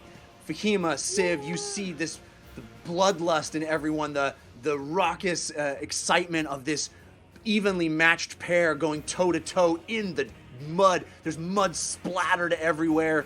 Ron, what would you like to do? I'm going to hit her twice with the maul. I can't get on the ground with her because she's so fast. She dodged me so many times. Yeah. Can't grapple her. I would normally just drown her in the mud right now, or at least suffocate her, but I can't. She will beat me in that round. So luckily, I have played a fighter like this before, and was set up against a small fighter person in another campaign that I played. I learned my lesson then. So I'm going to attack twice, so I have advantage. You have advantage on the first from Aegis 13, countered by Grim Fated, and advantage on the second from Joker 38. Jeff, not countered. I would like to pick Choron's manacles. Ooh, okay. 20 on the first one. Oh my God. She's going to use her dodge. So that's her reaction. 3 on the second. A 3, what, 23? 23. Okay. So she again, dodges that first one, and you take another swing at her body this time, slamming into her. What's the damage? It is, again, if it kills her non-lethal, it is 11. Yeah. And so she, having turned back to you, doing that roundhouse kick, clocking you in the face, you pick up your maul, swing it wildly at her. She again dodges out of the way, but this second maul swing connects solidly with her side, hitting her in the body. All the air goes out of her body. You see her go, and all of the consciousness leaves her body, and she just falls I'm gonna pick free. her up. I'm gonna grab her before she hits the dirt. Yeah, and you put a big orcish mitt out in the air as she falls face heading toward the mud, and you stop it an inch before it hits that big, thick, muddy pit, and you hold her cradled, completely unconscious, the crowd going crazy, pick her screaming, straight up. Finish her! Finish her! Pick her straight up and go, "For Whitebeard!" And Whitebeard stands up and crosses his hands, soaking it all in. And as they're distracted, Uggo is going to beeline for the other opening, or I'm assuming it's open, and he's going to take the monk with him. The opening that she came out of? No, the one that I came out of. Okay. Interesting. So we can leave the map room. A successful fight. Yay! Production team for making that awesome. Yay! Look at them, they run. He runs. Oh my God, where'd they go? Pumping. Amazing. My heart is pumping. So, Uggo, as the crowd is cheering, as Uggo's standing there, he puts his thumb out, to do the thumbs up or thumbs down thing, and then looks, and then you're gone from, from the thing. So, what would you like to? Oh, meanwhile, Civ is picking the manacles, right? Yep. I want to say we got some love from Hazimus, Who Else Elliot, Dyson Capes, Woodster74, Braba, Scoundrel Lovejoy. Thank you all for that. Jeff, is roll there me anybody? your. Sorry, what? Sorry, is there anybody else in that little room? Well, the sort of pen that you're in Yeah. was empty, but the back of it leads to that back room where there's all manner of things and people waiting to be selected to enter the pit. So there's a lot of stuff back there. Because including sort of Fahima like looking back and trying to figure out, where the bulettes have been taken, and if the bulette that won the fight actually survived or is doing okay. She sort of insinuated herself back, looking down, trying to find in that back area, in the chaos and the rabble of this incredibly popular fight that just went down. But Civ, why don't you roll me your 21. dexterity check? You have advantage from Locomotive 1134, countered by Grim-Fated. 21. 21. Okay. So you are able to pick the lock of the manacles, and Choron looks at you with fear in his eyes, and he says, "Do not get me killed here." Run. This is your chance. My chance for what? I want to find my family. My chance is to stay with Whitebeard and you and get to Castle Rum. That's the only chance I have. You're going to die if you come with us. I'm giving you one last chance. I am willing to die if it means saving my family. What about that do you not understand? I understand more than you think. Because this Picks is up my the manacle. family. He picks up the manacle and puts it back on himself. Wow. And he holds the other end to you and he says, "Attach it." You're going to die. All right. And I lock it back on his arms. Are you going to kill me? Perhaps. Perhaps Whitebeard. Perhaps one of his men. But I thought I'd give you one more opportunity to run away. You could go find someone that could help you get to your family before we do. Who will venture in to Castle Rum save for Whitebeard, save for his bravado, save for his greed? No one. I thought you understood what... I know one person who's willing to risk his life for you. And I look over at Fahima when I say that. And he looks at her. I don't know why, but she cares more about creatures and people than I ever will.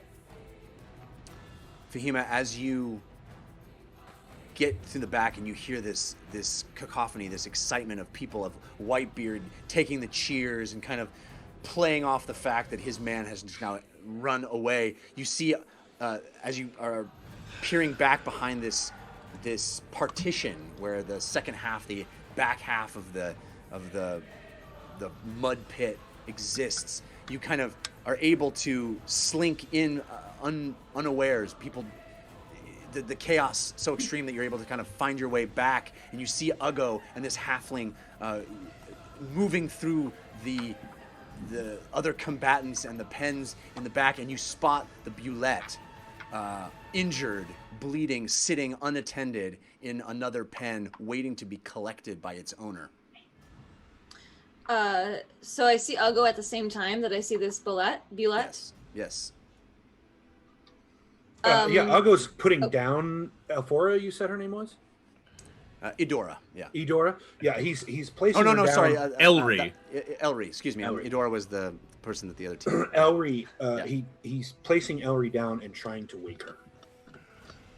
Okay, I'm gonna go over to the Bulette and inspect its wounds, and I'll cast a glance over to Uggo and say, "Are you all right?" I am fine. Are you all right? She hits really hard with fists. Why you no tell me that happens? She stunned me. That was weird. I lost control. Uggo, you volunteered yourself to be in a gladiator match. Yeah? You should have expected the worst. I did. I feel like you're mad at me. We'll talk about it later. Now is not the time. Okay, so you are mad at me. Great.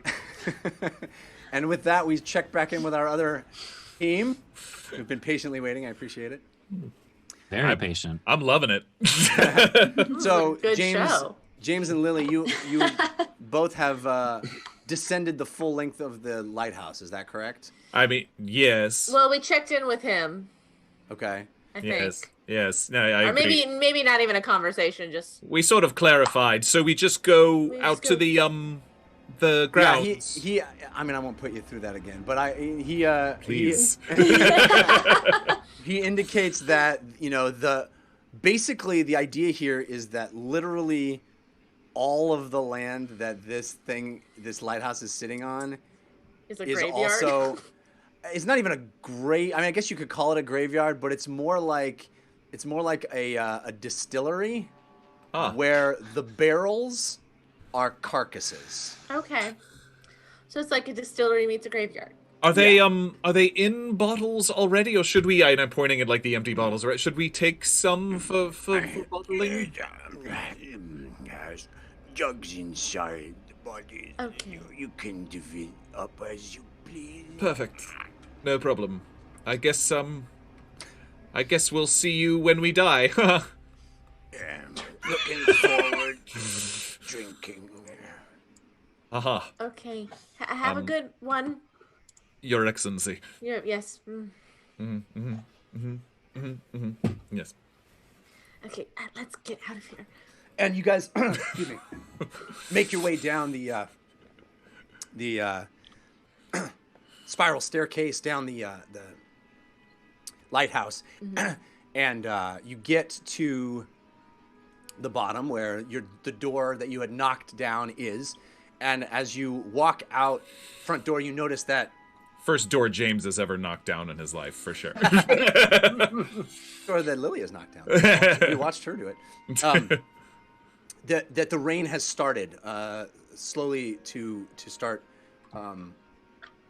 pelting the ground with at first gentle, and the birds are reacting to this, but the rain has started softly pelting the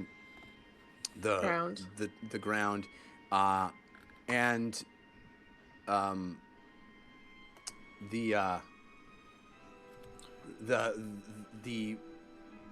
as you walk through the door, you can see past, where you walked forward, the stone bridge and everything beyond it, even down to the hovels that you had walked past to get there.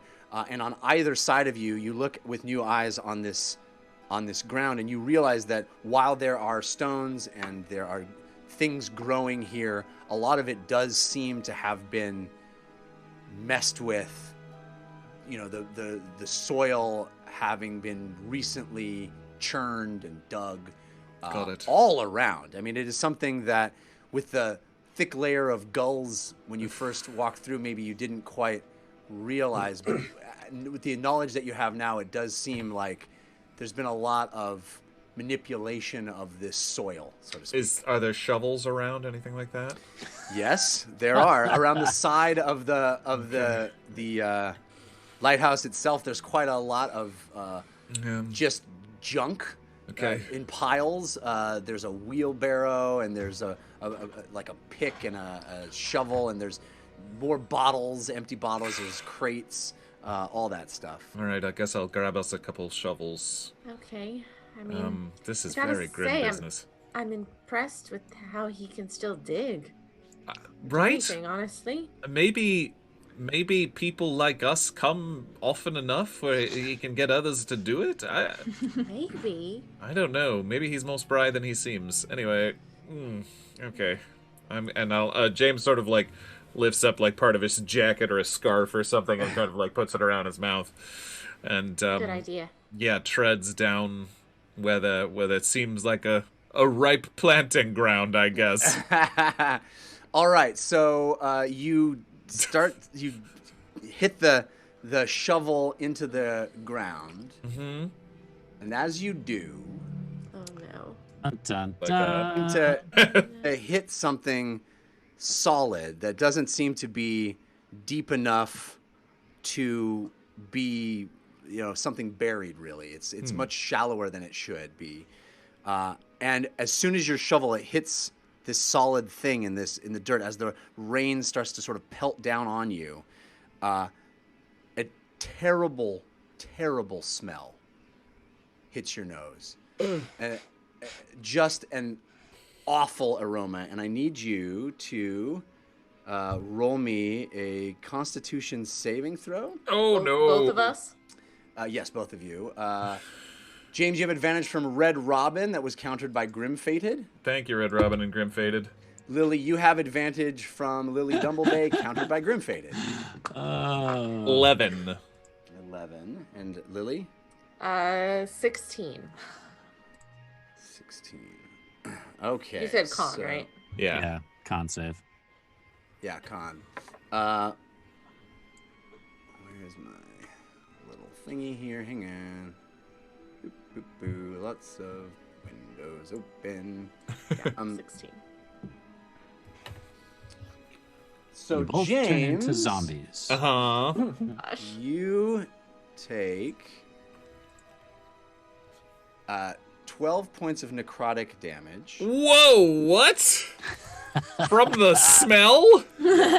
I'm sure there's more to it than just wave that. of aroma hits your nose as you kind of, and you see the ground itself start to sort of bubble and move, and you notice that there is some sort of plant there that has just underneath the surface of the soil put roots down, and there's little bulbs that you seem to have jostled and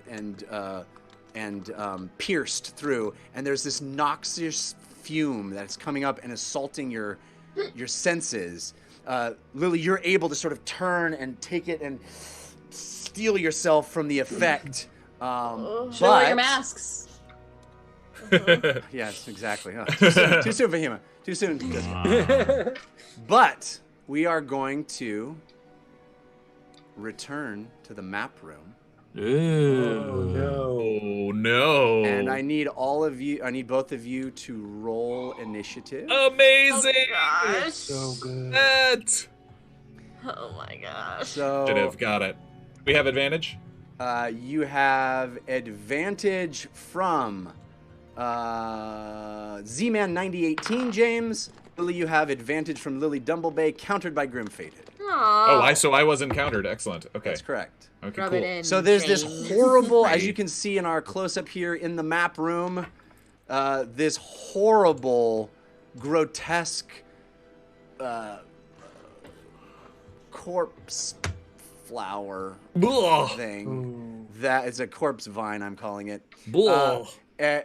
That has blossomed inside, feeding and growing inside this horrible area, and it attacks you.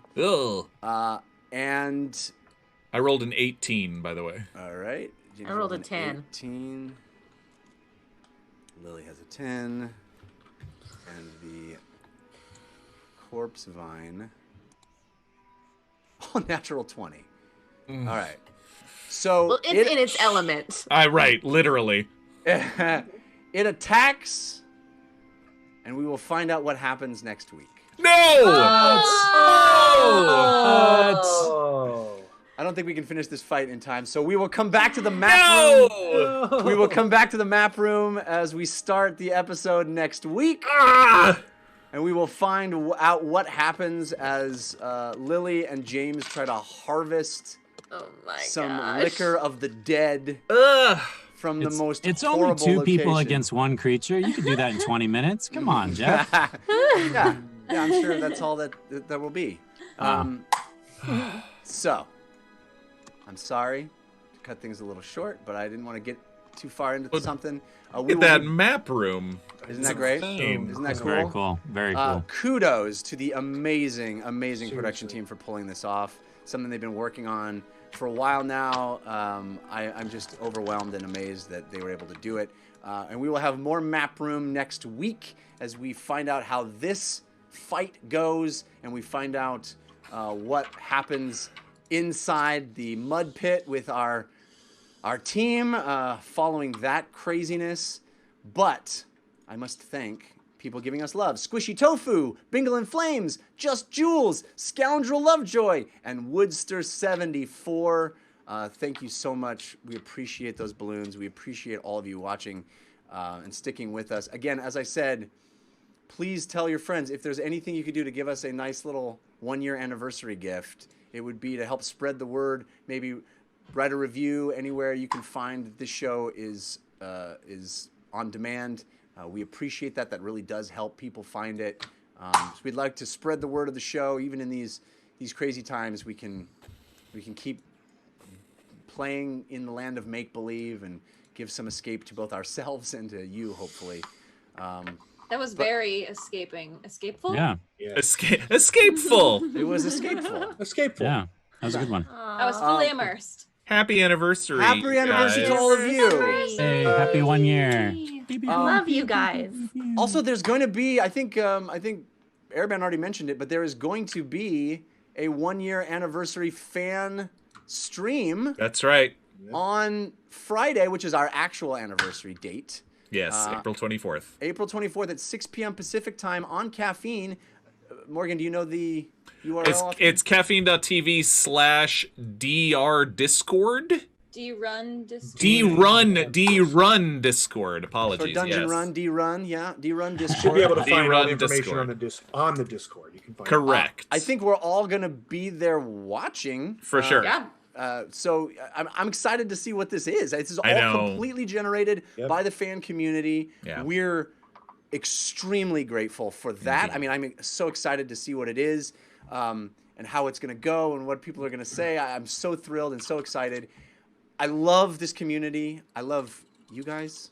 Thank you. I love you guys. Thanks. I'm so grateful. We've said it a number of times in a number of places, but the original idea was that we were only going to do 10 episodes. Mm-hmm. Here we are a year later. It's amazing. I do not ever want this to end. It is the best thing professionally that is going on in my life. So I am so grateful. I'm so grateful that all of you watch and support us in the ways you do.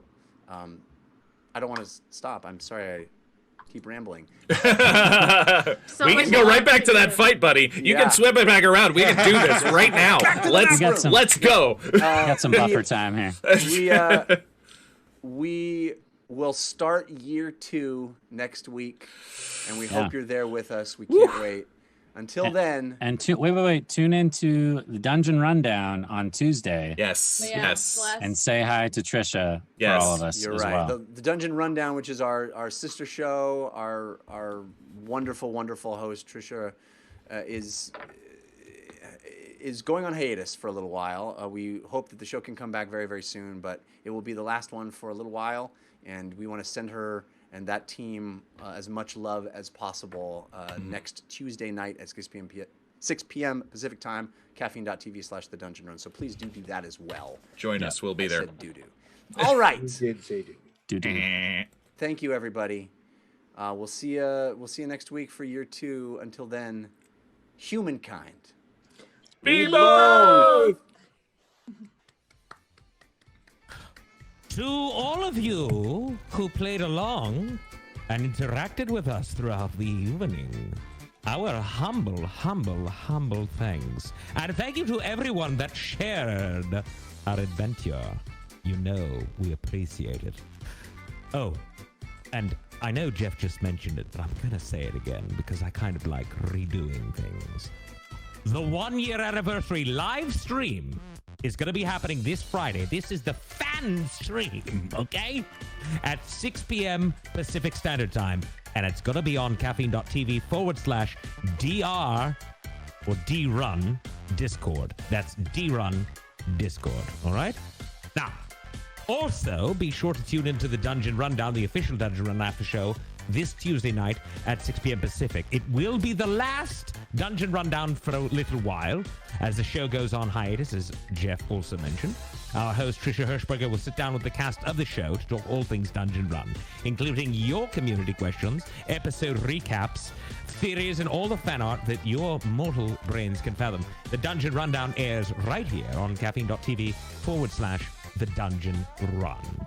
And of course, join us for the Dungeon Run next Wednesday at 6 p.m. Pacific right here as the Dungeon Run continues. And Sean Patrick, for sure, I will be there.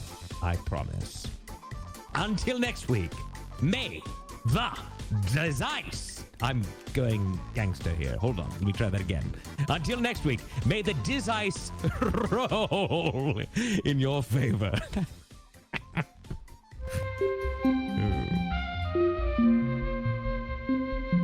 It started.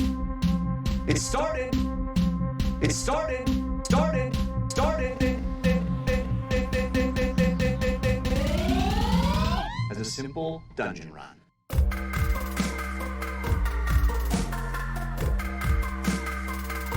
As a simple dungeon run.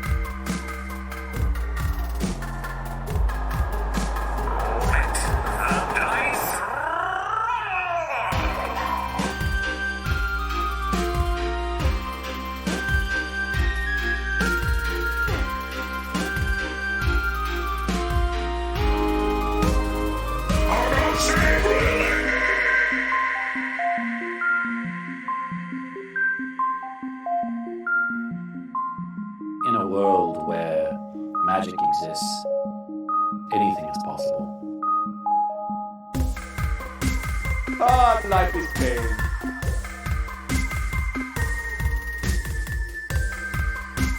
Ah, life is pain. Pain. Me? I love you. Come back to me. Me.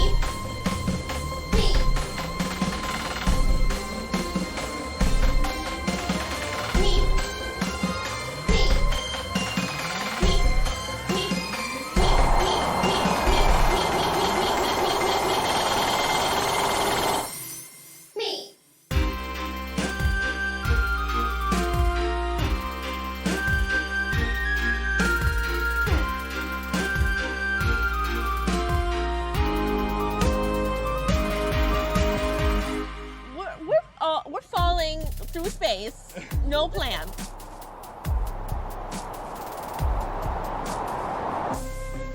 The island of Bingle is safe once again. You may return to your homes. And if there are any that are willing, help them rebuild.